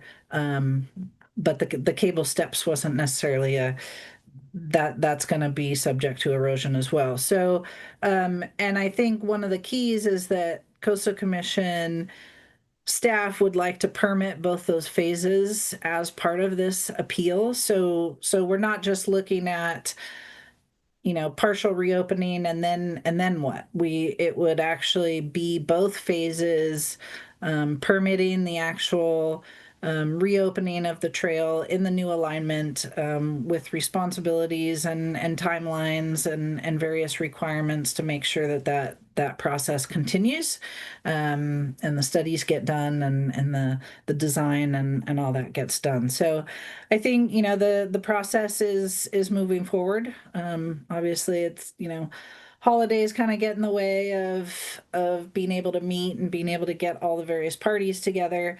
But Coastal Commission staff have been responsive to requests for meetings, both with individual parties and with all the stakeholders. So I think that's moving forward in a good way. And I think we should continue with that process. We don't have any details of the plan really yet. I think the upcoming G2G meetings that the city has scheduled or is working on scheduling is an important step to keep that process moving forward. So and after that, hopefully we can work out some of the more details and go to the Coastal Conservancy with an application for funding, because they are on board with providing funding to get that trail repaired and reopened. Great, thank you, Trevor. Gabe, did you have anything else you wanted to add? No, not right now. Okay. And turn it over Okay. to you and feel free to ask us questions. All right, let's start with the council, councilors' questions for staff. I'm pretty up to speed on this, so I don't have any questions at this time. Well, I'm sure I could come up with something. Do you get something? Well, I have one comment. I read the report and I think it were together. I do, however, I have to respectfully disagree with the conclusion. Last paragraph of the first page where it says, city was to withdraw its application. They're ending the appeal. We have to reopen the trail in its current state, which poses a public safety hazard and liability to the city. I've got some pictures I'd like to show everybody of what the bottom of the trail looks like as of yesterday. It's no more dangerous than Fenway Trail or the trails over in the state park right now. It's completely usable. The way it is without any crib steps. It's not the easiest to negotiate, but most of our coastal trails are like that, bottom portion that are subject to the yearly erosion. So go ahead and still on one. Can you tell us again the paragraph, sorry, that you're referring to, Bryce? I'm not finding it. The last page of the last paragraph of the first page of the report. So the picture there in the middle is looking down from the cable steps could be placed, but without cable steps, I mean, find out in real trouble. Left is looking up, same thing, scramble up there. What the trail.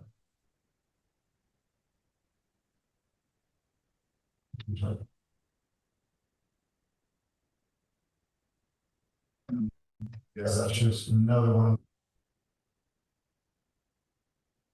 On the beach.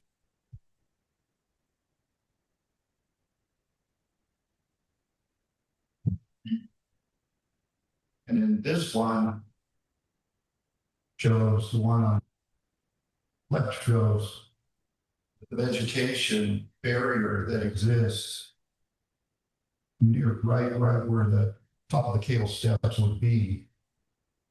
So as far as protecting cultural resources, I don't see how the existence of this trail makes them any more vulnerable, because that vegetation is so thick with blackberry thing, you cannot walk through there. You can't do it.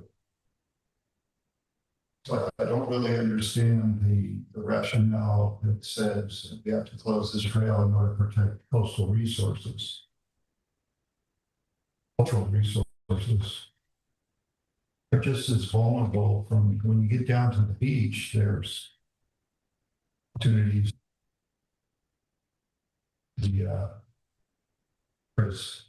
Person that, so. I think it's an interesting possibility. It's a way to maybe resolve this situation short of going through the whole appeal process. What's your, point. what's your point? Just Can you reiterate your point? take down the fences and say the trail is open. People can walk down that bottom section without cable strips, just the way it is right now. I think that it's been determined by the city engineer, and I would like to defer to them, to Trevor and Gabe, to staff to reply. But my understanding is that it's been, this has been reviewed by the city engineer and staff, and it was not deemed to be safe to open the trail as is. So your suggestion to open the trail as is, I believe we've discussed it, and this project is now in appeal with the California Coastal Commission. So I'm not sure we can make a decision on that. Well, I'm not saying we should make a decision right now. I'm just commenting on the staff report. Okay. Providing another perspective and another opinion. Because let's not forget, we have trail immunity, protects us from liability on all our trails. So if someone's hurt walking down the trail, that's. I think there are caveats to that, but I'm not an attorney, so I'll defer to the city attorney on that. So staff, you want to reply to Bryce's comment about opening the trail as is, and then I have a couple of questions too. Trevor, what do you think about that? I mean, I can't necessarily speak to the safety or liability issues necessarily. That may be true. I will just also point out that the Ancestral Society is very opposed to reopening the trail in the current alignment. So that's another consideration, but and I don't know if Steve has anything to add about the safety issues, but I don't know if the insurance company has taken a look at that trail lately.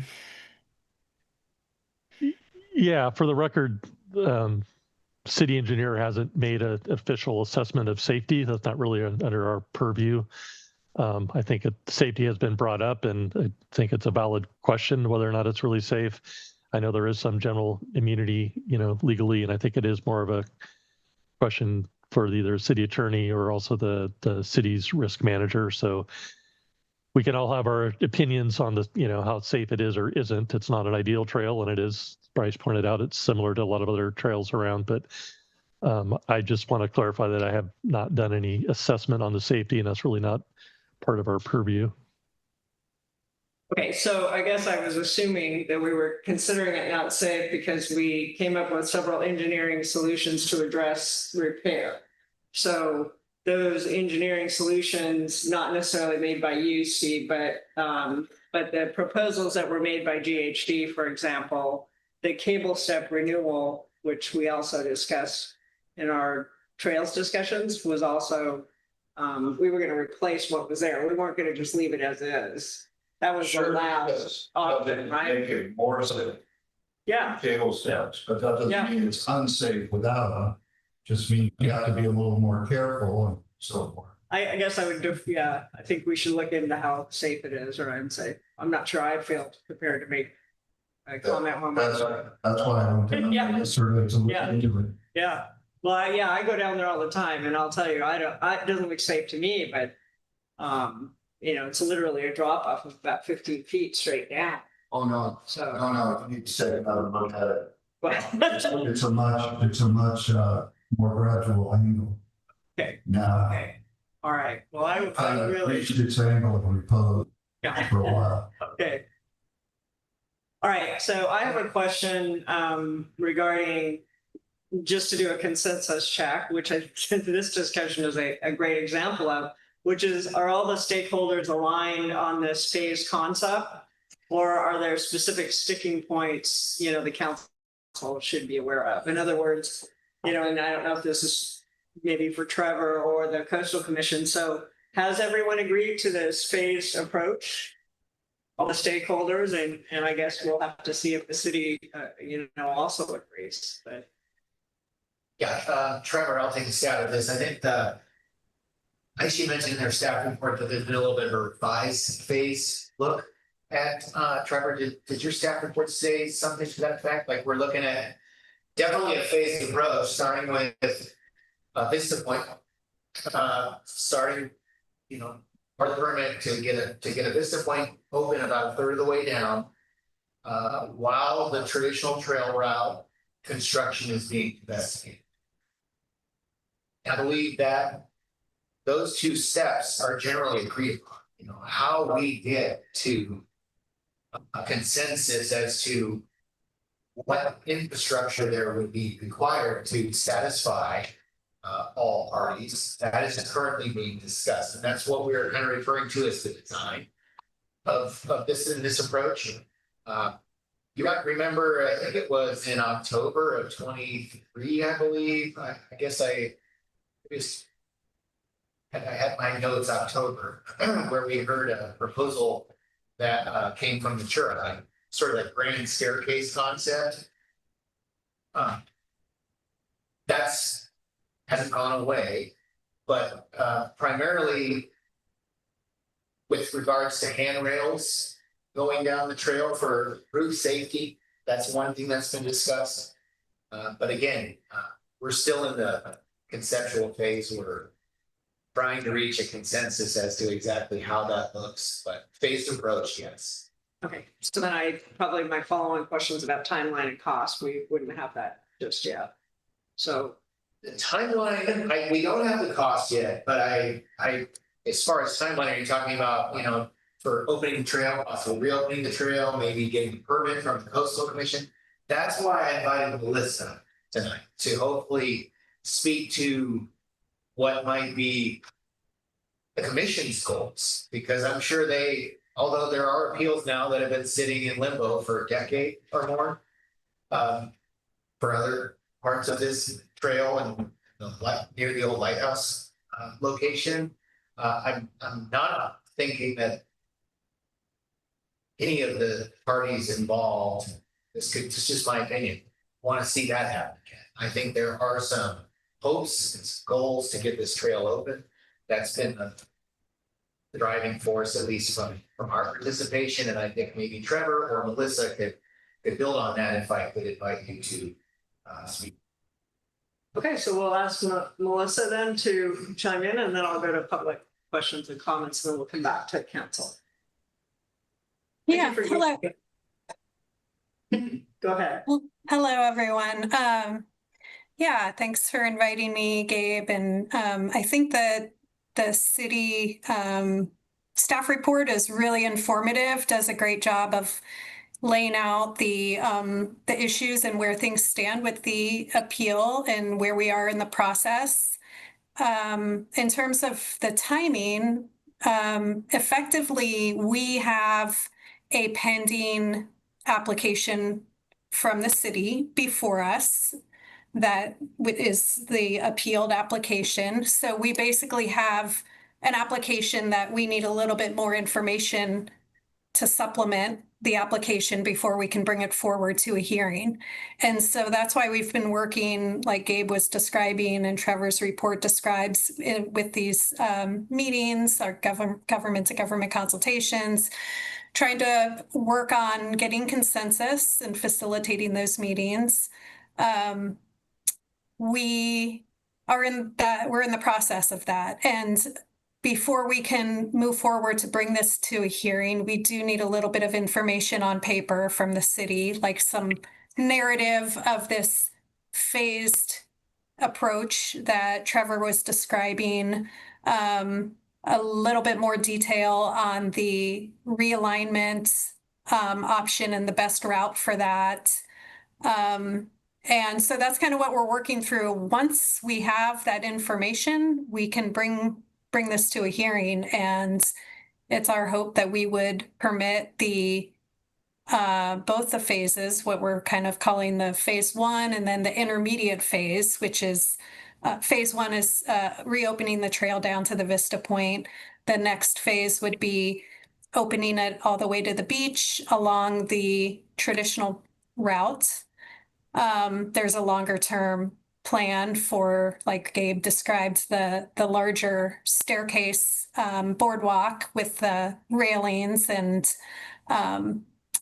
that the city has reviewed in the past, that the Cherry Ancestral Society presented. So that wouldn't be the subject of our permit, but hopefully the first two phases we could permit, and we'd like to do that as soon as we can. It's definitely our goal to try to get the trail reopened in a way that is safe, that minimizes erosion and protects resources.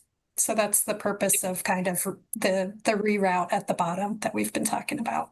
And I'm happy to answer any questions anyone has. I mean, I think what I'd like to do then is go to public comments and then bring it back to the council for final comments and questions, if that's okay. So any public comments or questions on the actual Lindgren Memorial Trail?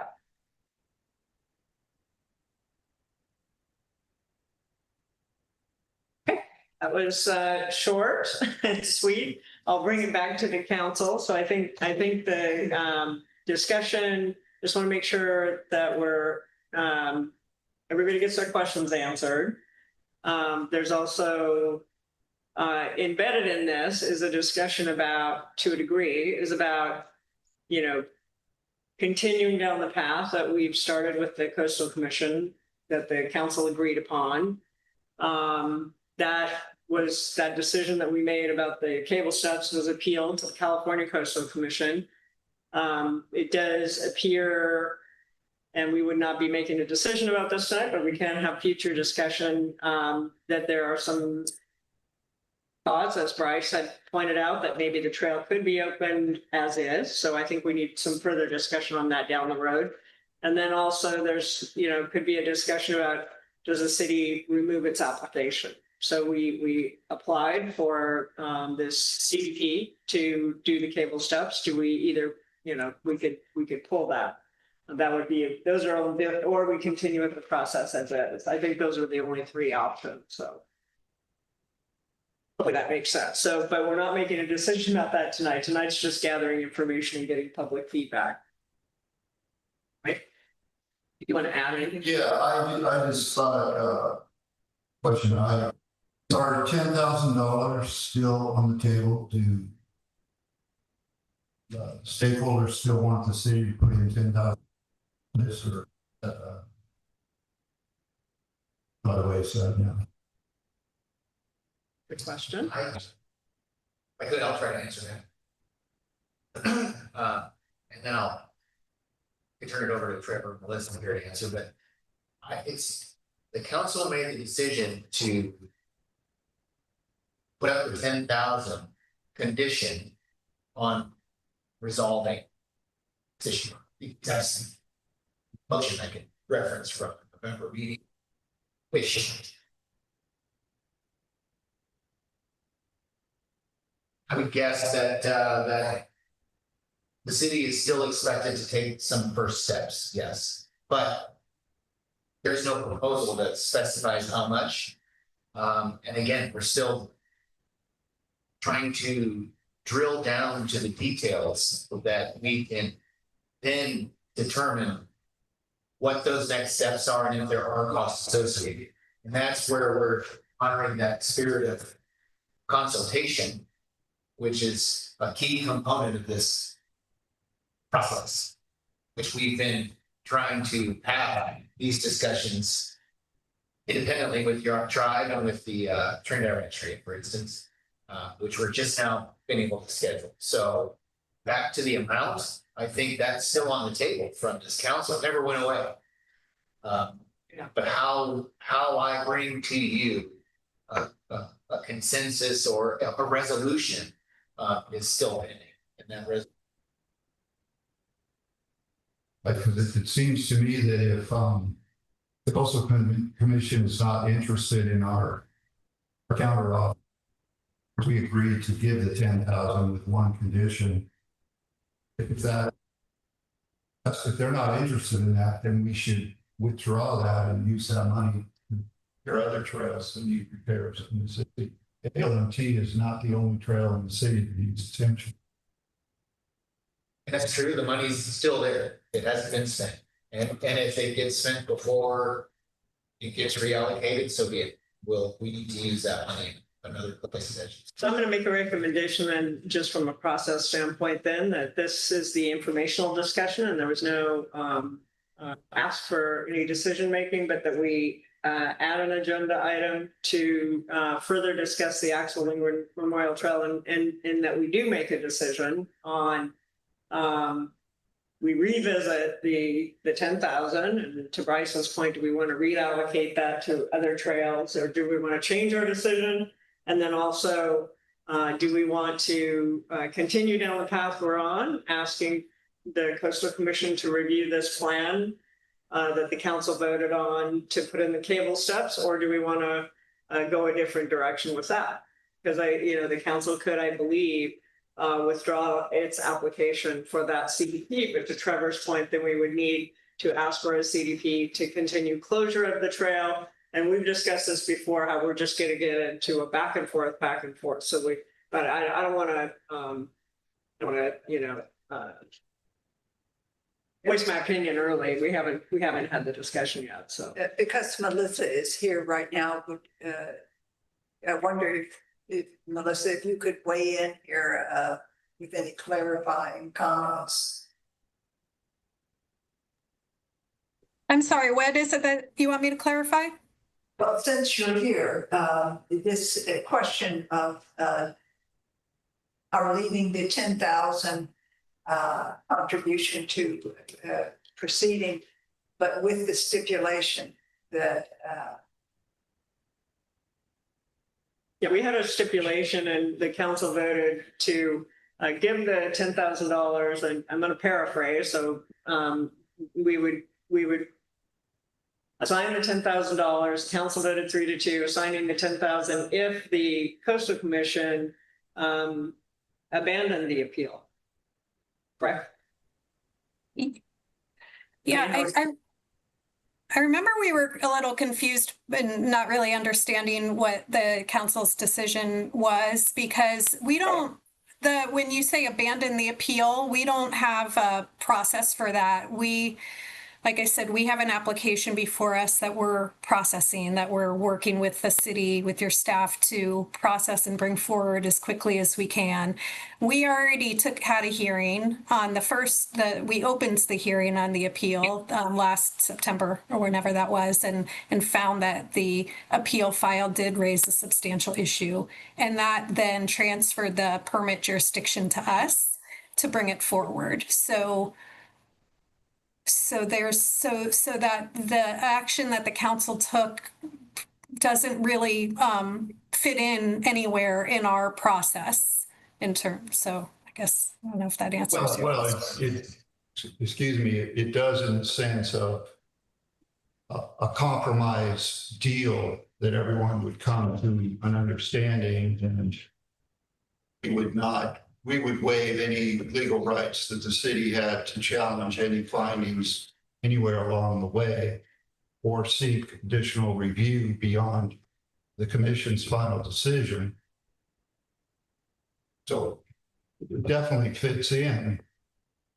I'm just curious, have you ruled out the possibility altogether of taking the $10,000 and accepting the one condition that we tied to it? Or are you still considering that? So we don't have any interest in the money. We're not taking money from the city. The money that my understanding is that the $10,000 that the council authorized be spent was to pay the staff and the consultants to develop plans for this phased approach that we were just talking about. To move the application forward, there's a need to do work to produce those documents, the supporting information. There's some technical, and some of this information is information that the city, that your council identified in, like in its action that it took on the CDP. There's like different technical studies and things like that, but you were authorizing money be spent to support your staff and consultants developing plans to basically reopen the trail. So that money isn't like getting paid to the Coastal Commission or anything like that. Thank you for clarifying that. Yes. I think there were, I'm glad you clarified that. Oh, it was actually the Conservancy that was interested in that piece, because then they would use that work product that we're paid for to secure the funding necessary to do the actual construction. Or to seek funding. Is my. So I think what I'm hearing in this discussion is that there are still a few unanswered questions on the council. I think we need to revisit the vote that was taken in light of current developments. And in order for us to make a decision, we need to agendize with the proper background. So we're not going to make any decisions. But we've uncovered some interesting information, and we will discuss it more. How does that sound? Sounds good to me. Sound okay. I think February is fine. Well, let's discuss the staff workload, but it could be February or March. I think, right? Yeah. Okay. Well, I want to thank Melissa. Yes, thanks, Melissa. I wanted Melissa to be here because I knew there would be some questions that I would be unable to answer. Sometimes, one of the things that I've noticed over the years of having these discussions is not having the right people in the room to answer the questions can really slow things down. So I wanted to first of all just introduce Melissa for anyone who hasn't met her, but also just give you an update, because there's a lot of information in these documents that I think there's a lot more the city has done over the years to honor these agreements than there is less, right? And whether it's the 1994 trail stipulated judgment, the fact that Mr. John Frame actually helped fund and build that trail, and the Yurok tribe.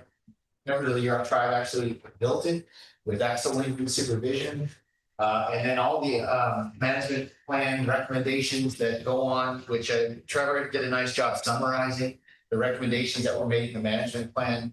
That I think I've been down that list over and over again, and I've realized how much the city has actually done to contribute. So just having this all in one place, I think is going to help us with our G2G meetings upcoming. So I thought it would be poignant to have this here on the agenda tonight. Appreciate everybody's time. Thanks for joining us, Trevor and Melissa. Really appreciate it. And thanks everyone for the discussion. I do want to move us on to item number 3, because we have a team of folks here waiting to present. So this is the annual update from the Trinidad Community Emergency Response Team. And we have Larry Goldberg and Jeff Austin, who are co-leaders of the team. And I believe we have some slides to pull up for the presentation. Thanks for being so patient, you guys. We've had a lot to go through here. So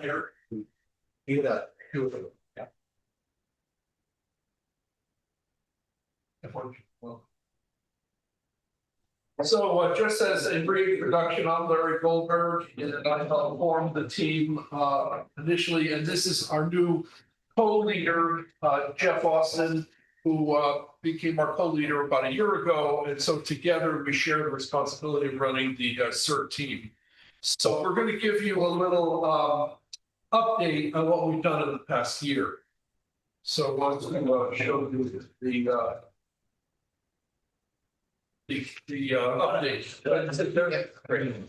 So Jeff and I will do this together. Okay, so you see the presentation in front of you. Our motto is do the most good for the most people. So I want to start with our background, in case you might not recall. We did our basic cert training in November 2023, and Mayor Kelly was one of our first members to join us. So what's that? As I was a trainee. Training, yes. And we included basic first aid, basic firefighting, team organization, search and rescue, and some basic life-saving techniques. So the point I want to make is that this is a professional, skill-based program that is a 3-day intensive training that is coordinated. We use the same training materials nationwide. And many of these, we have 11 CERT teams in Humboldt County. We became the 11th, and I think there's a 12th developing now up in Neelan. So almost every town has a CERT team now. This was us when we graduated November 23. We have about 23 members registered, about 15 are still actively involved. This was the swearing in. Kelly swore us in. So we are your CERT team for the city of Trinidad, and we answer to you. So for 2025, this is our second year of having been formed. We first got together a year ago, February, and we did an activation response drill where we actually brought our trailer and all of our gear down to City Hall, and we set up in the driveway right next to City Hall and did an activation response drill. And tied with that, many of you know Richard Johnson. He is our radio expert, and he gave us radio testing and drills so that we could all become conversant in the radio technology needed to stay in touch. And by the way, with the funds you provided, like all our radios, we got a new antenna on the fire station, and we are working to get additional radio equipment because communications in an emergency is really going to be critical. And so we're working on all of those comms issues currently so that we can be talking. Obviously, one problem here in Trinidad is with the dense forests we have here, communication is very difficult with standard radios. We use both GMRS and ham radios. Ham radios do a little better, but communications in this area is difficult. And one of the things we're looking at doing in the next year is adding a repeater on the firehouse so that we can talk to at least McKinleyville, possibly Eureka, and other points, because loss of communications is predicted to be one of the first things that's going to happen in a major emergency. So this is something we're working on. Okay, and this is a little bit more showing our trailer, our setup, and everyone needs to get familiar with our equipment. As you may know, we have a trailer that was donated to us by the McKinleyville CERT team. It was purchased through a grant from Listos, which is an organization we'll speak about later, and it's completely outfitted. This trailer is in the name of the city of Trinidad, and it's completely outfitted with emergency gear. And in the last year, we've added additional gear to it as well. So we have generators, we have water, we have lights, we have everything needed to be independently available as needed. And it's stored in a secure location right now, and we can get it in very short notice. So the city has a real asset. This is probably a $20,000 trailer that's now on the city's asset list, and it's a very important thing. Okay, and then in March, we did a first aid refresher course. I'll have Jeff talk about this.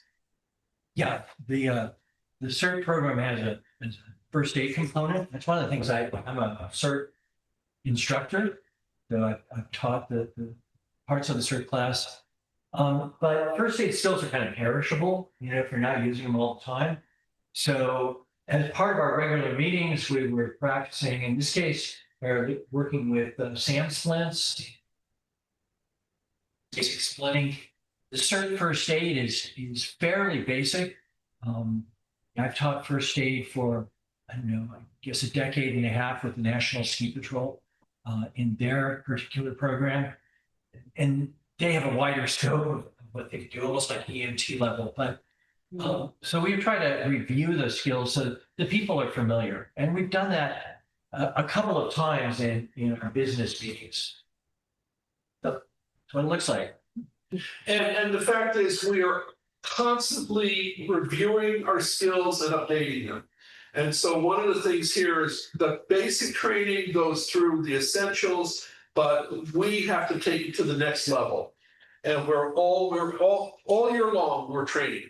On the on the odd months, January, March, May, and so forth, those are our general meetings. And on the even months, February, April, June, and so forth, those are when we do 4-hour trainings. And those are more extended periods where we do training classes. So this is at a general meeting where we do a brief training. And then on the even months, we do 4-hour in-depth trainings where we're either learning new skills or refining the skills we already have. Okay, and then in April, we attended the Emergency Expo. This, many of you may have heard about this. This was held in McKinleyville, and all the first responders and local groups exhibited there, the Highway Patrol, all the police agencies, the fire departments, search and rescue, what have you. They were all there, and CERT was represented there as well. The McKinleyville CERT team was there. And we attended this, and we got a chance. This is the CERT trailer for McKinleyville. We had a chance to see how theirs is organized. They had emergency robots and all kinds of things on display. But this was a chance for us to meet other first responders around the county and get a sense of what our resources are. And the really critical thing today is for us all to be able to communicate together. So communications are really the key. And we consider ourselves second responders. We would come after the first, but in a major disaster, we might be the only folks on the ground in Trinidad. So we need to be able to communicate with these folks and work together. We made a lot of contacts there, and we're maintaining those communications together. Then we had a disaster simulation in April, and this was led by Jeff, and he'll talk to you about what we were doing. It's a program that uses a thing called Moulage. You want to talk about that? Yeah, that's something I picked up from some of the trainings I did in the National Ski Patrol, where I've been on a Nordic ski patrol, which doesn't get a whole lot of first aid action compared to the downhill people. So we wanted to make some simulations where you had a lot of fake blood and people groaning and stuff. And we, were able to simulate a barbecue gas tank explosion. Madam Mayor had a piece of plastic and it looked like it was impaled through her hand. They were meant to be realistic in the visual appeal. So everybody was in here. They went to the scene and they didn't know what to expect. And each of them had a problem to solve. On stage, we had a simulation of a wall collapse, trapping people in the hallway and having to get them out from underneath it. We had the ashes all over simulating the explosion. And then we had, you can see Richard, I think he got something impaled when it fell off the roof of the town hall on top of him. So the people didn't know what they were facing when they walked out to the scene. They had to do their assessment, which is what's taught. And then they had to use the bandaging materials we had to bandage the people there. So the Moulage uses, the way I do it, the way I was trying to do it, uses kind of wax and different colors of fake blood and other little things. You can make some pretty good burns on Cheryl there with tissue paper and Vaseline. And so it does give people, and they were saying, wow, this is like first aid class, it's a little different. So I think it was a really good exercise. Everybody wants to do it again. And I think there'll be more times. We were asked to help with the paramedic class over at College of the Redwoods, I think, to pick some of those people up. So I think we will repeat that. What we did before the Moulage was to have a quick first aid refresher. And that was because people from the general public wanted, for some reason, to join us. They could do it. Now, there are some kinds of injuries like second chest wounds and femur fractures. It's not in their curriculum. But, you know, what we did have was pretty good. And here, the middle slide showed how they had to drag a person out from under the collapsed wall and then begin treating her broken bones. So I think that was popular. And we got people from CERT teams in Arcata and Rio Del. And the general public was invited as well. So this was open to local citizens to take part in this, and we're going to do more of this in the future. We want everyone in this area to be trained in some basic first aid and basic survival skills. So this is the kind of thing that we'd like to do more of. yeah, we had to put a sign out in front saying this is just real. Because the blood looked pretty real. That was my job, to try to make it Looks a lot real as more possible. person. It is kind of freaky. But that's the whole idea, is that it's one thing to look at it in a book. It's another thing to come upon it in reality and then decide, well, what are we going to do? How do you triage this person? And there's a whole procedure for assessing the individual and then doing triage and figuring out, you know, what we're going to do with them. This could be a real life situation here. You know, there are shootings, there are fires, there are tsunamis and what have you, and we want to be prepared for whatever may come. Joe, you were such a good sport for letting me impale you and then cover you with fireplace ashes. So it really looked like they had exploded. Yeah, you did a great job. It was a lot of fun, and we're going to do some more of this in the next year. Okay, so then I want to just describe our emergency trailer. This is kind of a long shot of it, but it's about 23 feet long. It's fully stocked. Now we are restocking it with new materials, but we have enough basic emergency materials to handle most, I'll just say, small scale emergencies. We have MREs in case we need some food. We have a generator. We have lights. We have first aid supplies, backboards, things like that for basic search and rescue and other activities. We'll be adding to it over time. But this is a resource that we have. And we also have all our radios in here. And we're setting up a big antenna that this will become a command station in an emergency. So we want this to be a command post if there were an emergency that we can set up and help out. And like we were saying, you know, the water emergency, we could help out with traffic, with crowd control, with any number of other activities, and we're all certified volunteers. So we are covered under the city policies. So then we had a chance to actually try out what's going on because there was a tsunami advisory. You'll all remember in July, there was a tsunami warning that occurred after a large earthquake off of Japan. And the CERT team deployed at 9:30 p.m. 6 volunteers showed up fully prepared to assist with evacuation. And that was with maybe half an hour's notice. And Cheryl and I were talking and we said, should we deploy? And said, well, we might as well at least prepare for evacuation if needed. Just in case, yeah. Just in case. And so this is I forgot this was on a Tuesday night, and 6 of our members showed up within half an hour. So this was a good trial run. And we, including all 3 of our ham radios. Yes, that's right. Our ham radio people were there, and we were prepared to evacuate the low-lying areas if needed. We were there to help the Rancheria. The Rancheria didn't need our help, but we were on board till about 11 p.m. till when they canceled. We operated a checkpoint down the road to make sure that anybody that was going down the road actually lived there. Because, you know, we thought maybe people would say, oh, I want to see what's going on. And Rancheria did not want people down there on the beach. And so we just checkpoint. So the thing was, there was no damage in Trinidad, but there was serious damage resulting at the Crest City Harbor. So that's the water gauge at Crest City. So the fact is, it could have been a problem. And we were prepared to do whatever needed to be done. And we were coordinating with the Rancheria. And we expect to be doing more coordination with the Rancheria in the next year. They are looking to form their own, what's called a TERT team, a Tribal Emergency Response Team. And the 2 teams will work in conjunction with each other. So ideally, we'll start doing combined exercises and learn how to work together. one of the things to say about that little graphic there is that, if you're on a beach and, you have an earthquake that's lasting for more than a minute, you just need to get off.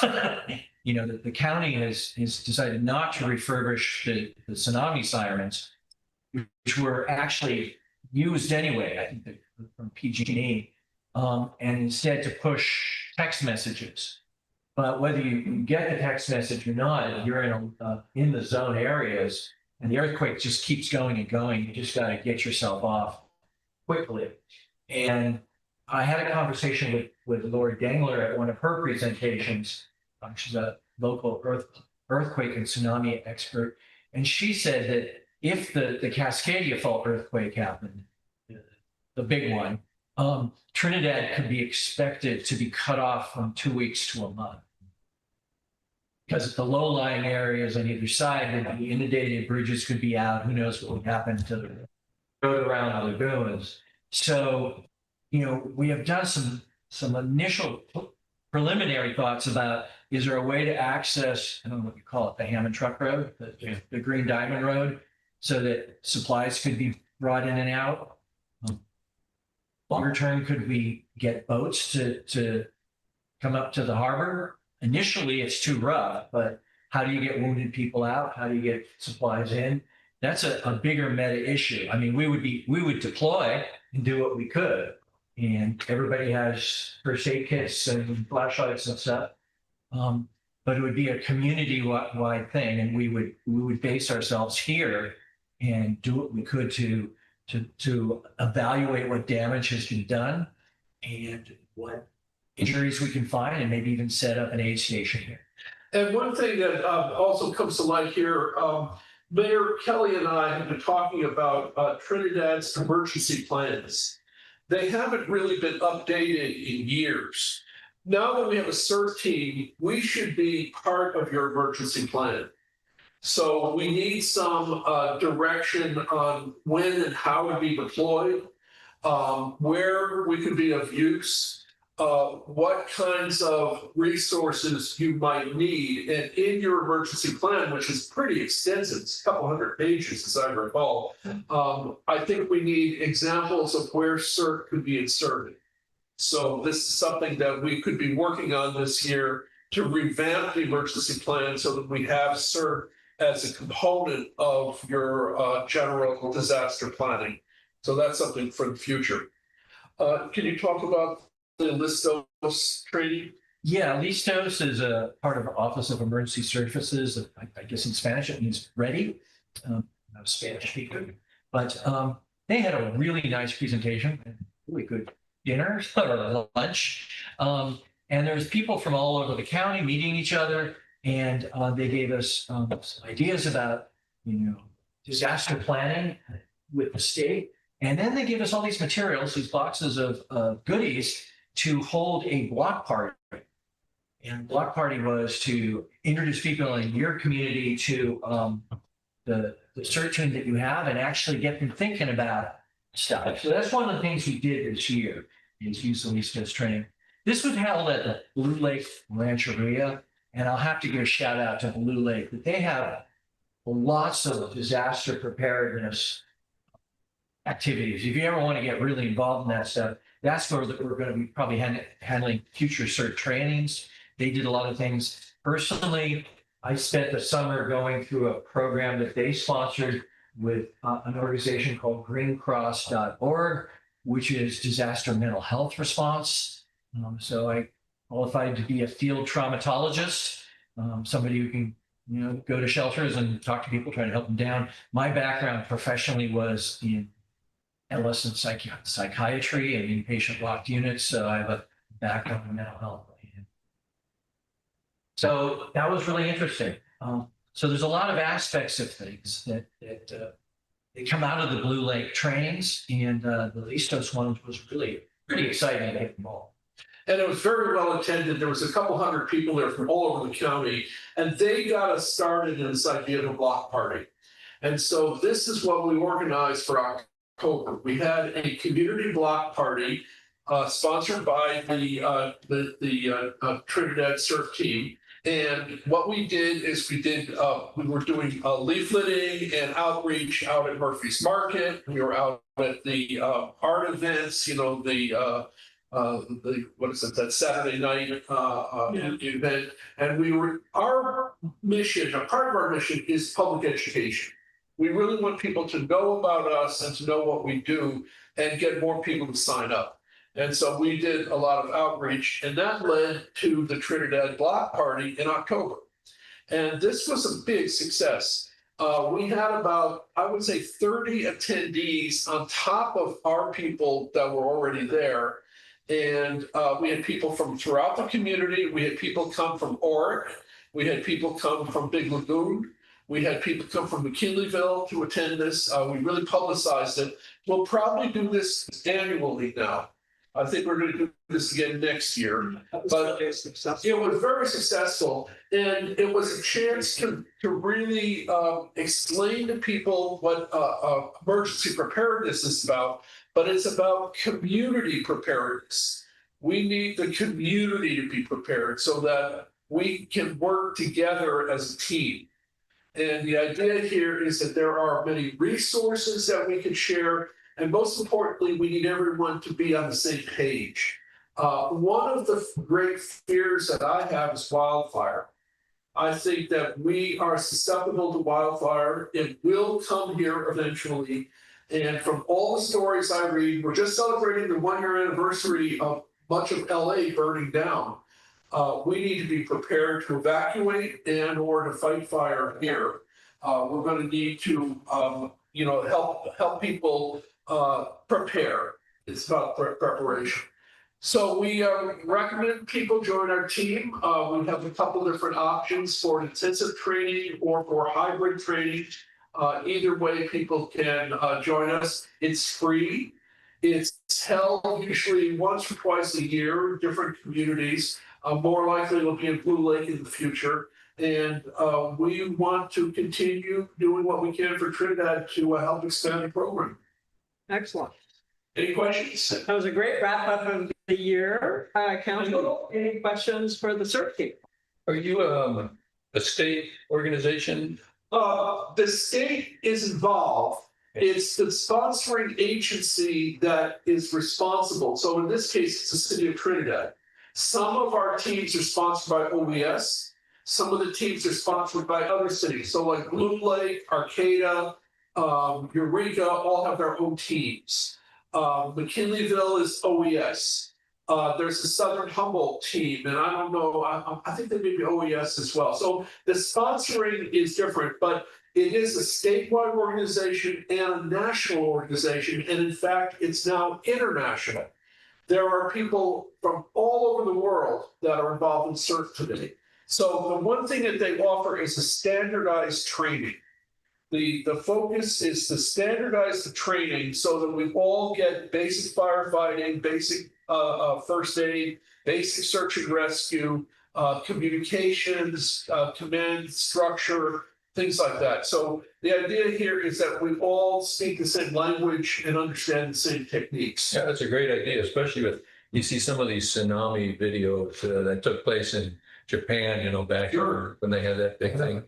And having a community response team like this is just great. I was there for your October block party. That was good. You guys did a really good job. Good, thank you. Yeah, well, we appreciate the community turnout, and if the word gets out, we're going to do it again next year, and I hope we get even more people.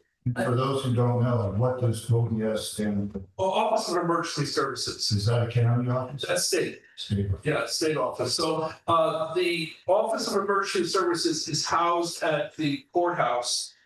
They have an OES service through the Humboldt Sheriff's Office. So the sheriff is involved in all of this. The first responders are involved. We're trying to create a liaison with CAL FIRE. We haven't gotten very far yet, but we're trying to create a CAL FIRE relationship. We have reached out to the volunteer fire departments and to local law enforcement. So they know who we are, but we are an arm of the city. And so you are technically our boss. and then tell us when to deploy and, what to do. So as I said, if you're in this water situation and needed traffic control, we could have been there. If you need assistance going door to door, we can do that. Yeah, I've been really interested in having an escape route when we do have a tsunami, because we will be cut off in Oregon, Little River. So love to have you guys continue to work with the city to find a way to, I guess, Cornell, was it Cornell, that little area? And then it takes you up to Fieldbrook through the railroad. Something like that. Yeah. Yeah. I haven't figured it out yet, but we're working. Let's figure that out. Gate, the route, and two of us went up looking for it. There is a road that comes out on the Green Diamond property at Cornell, and it goes over a bridge in the Little River too. Yeah. So I don't know how, it depends on how far up river the tsunami. Right. So it'd be worth exploring, probably with Green Diamond, who owns the property. I've talked to the people at the Rancheria. They are wanting to get some boats that could be used both for the oil spills, is what he was saying, and also to be able to use to ferry supplies in or wounded people out. Another guys down.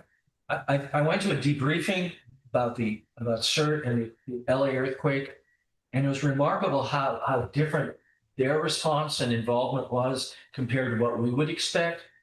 The CERT people, in many cases, would just say, take care of yourself and make sure your neighbor's okay. And some people were upset, saying, well, we want to do something. And they're like, no, we'll let the fire people do that. So in the end, what was done by CERT people was basically handing out water bottles or helping the permit process, so people whose property had burned could go get the protective gear and then go up and look at it. Whereas here, it's clear that we would be cut off. Right. And isolated if anything big would happen. And so, we're it. Yeah. I feel like a bigger earthquake's gonna sever some lines on scenic, and we're gonna lose our water really quick. Sure.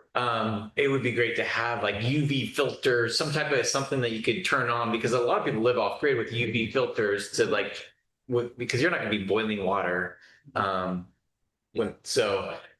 yeah. Well, there is a lot we could be preparing for. Yeah. The good news is most people in this area are pretty hip to it. Yeah. I mean, I'd say we have a fairly self-reliant community. One of our challenges is how many visitors we have. One of the things that we realized when we were doing the outreach, here we were at Murphy's trying to tell people about it. And I swear 4 out of 5 people were from out of the area. They weren't local.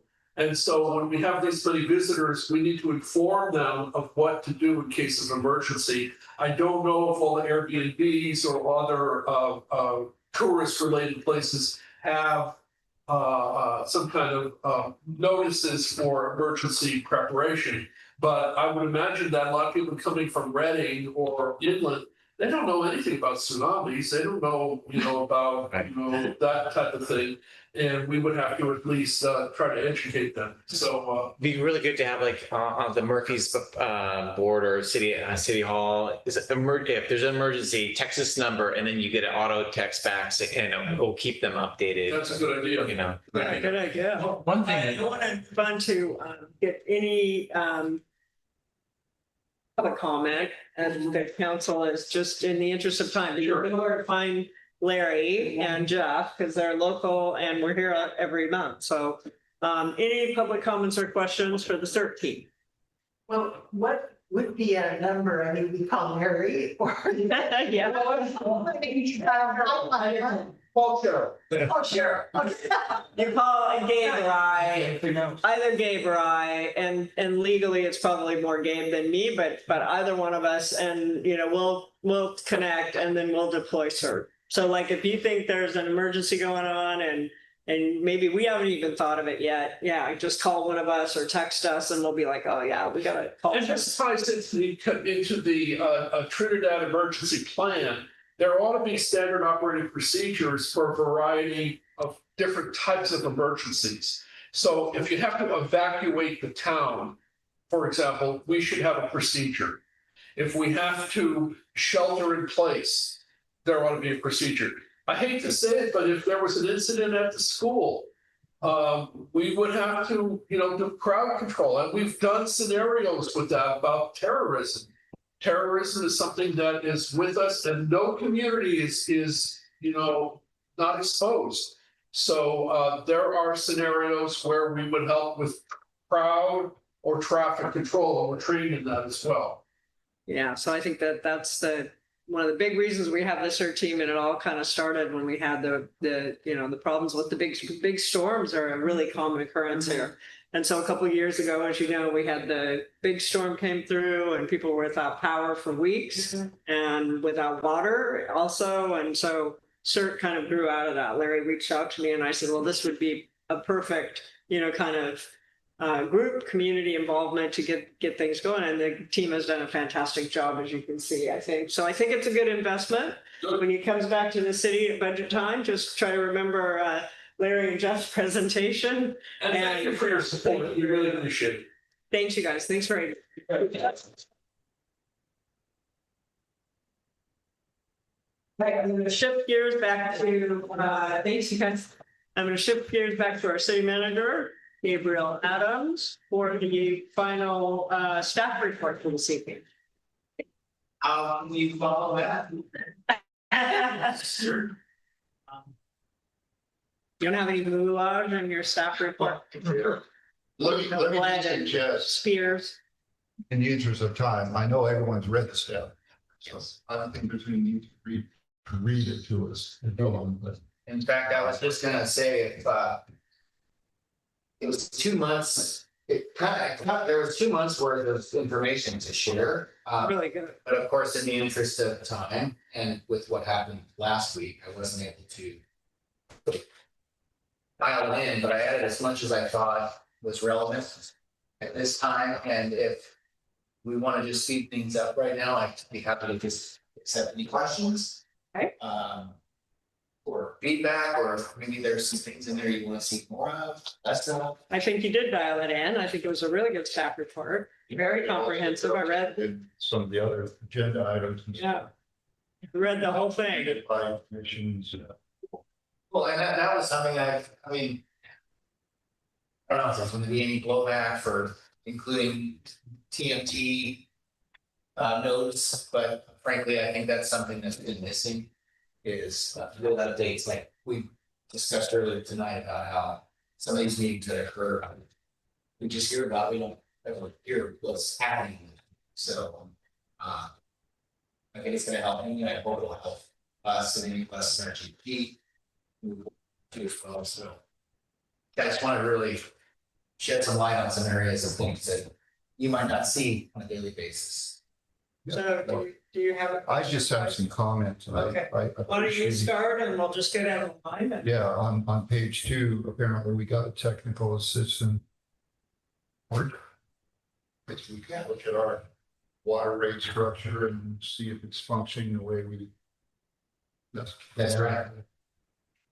Thing, touched on it earlier, but apparently January 15th is the closeout construction on the Intertie project. A couple of days from now. Do you know if things is anticipated that deadline would? Yeah, so the deadline that we're looking at is construction, but the actual grant, Angela, maybe you can help me with this, is it, we're gonna close our part out by March 15th, is that correct? So March 31st is the last day, but I'll make everything wrapped up in these 2 weeks. So we need construction to be done in time for all the invoicing, anything else that might come up, punch lists, that we can then follow up on, and then we have a whole list of items to prepare to close out the grant in total. So this week, we're anticipating that fingers crossed that everything's looking pretty good over there right now. We have a site visit tomorrow. Oh, that's right. We're close out the one grant for the Edward Street improvements. Now we're waiting for $630,000. That's right. Reimbursement. They're about the $636,000 from the state. I think we touched on this back in October or September when we talked about the crosswalks, and we didn't want to do anything until we closed out the grant. The grant's been closed out on our end. We've passed everything over to the state, Caltrans. And Caltrans is reviewing all the documents, and hopefully we'll get a reimbursement check soon. Yeah. Get a check clears. Yeah, that's all I enjoyed the report, very informative. Okay, Katie's passing, Jack, Don. I just have one quick question. Outside of the building, it's looking really good. Windows look great. And I see that they're starting the painting. Do they have an ETA for like finishing yet, or? I know weather. It is weather, and then there's also been some questions of whether this side of the building is actually gonna dry enough. Okay. So he might have to deploy some techniques, for warming, heating, that side of the building and get the proper dryness. Well, I'm excited to see the progress. So, Yeah, there's so much going on. There's so much going on. I think, part of a city manager's success is how smooth, the council feels things are operating, but then when you realize what's going on in the background, I think, there's so much to share, so much we get excited for, so much I get excited for on a daily basis, but, no news is good news, but at the same time, I want you to be, aware. And there's some more things too coming up. Like one thing I'll just throw out right now is, Underwood. We're gonna do a service connection on Underwood, on Thursday to a property about Midway. And I added to this meeting packet, we're also gonna do some hand notifications tomorrow. With water and everything everyone's been sensitive to, they turn on a faucet, it doesn't work, they're gonna be very paranoid right now, so we just wanted to be very upfront. We're gonna notify the residents of Underwood. I think it's about 25 customers, that their water may be interrupted. And I think a lot of it has to do with techniques when you can hot tap to put a service connection to a property with a vacant parcel. It's actually, it's not one of the ones at the end of the street. It's much closer, believe it or not. It's kind of across street from Carrie Varela's. Right. The garage that never got developed. Yeah. So that place is owned by a resident, and they've asked about a couple of months ago for a service connection. They're paying for it. Just getting around to doing it. So we learned the hard way last week. Hooven surprised us up on Berry Road, and they the morning after, I think I think it was a couple of days after our water crisis. Was it Monday? Oh, it was Monday.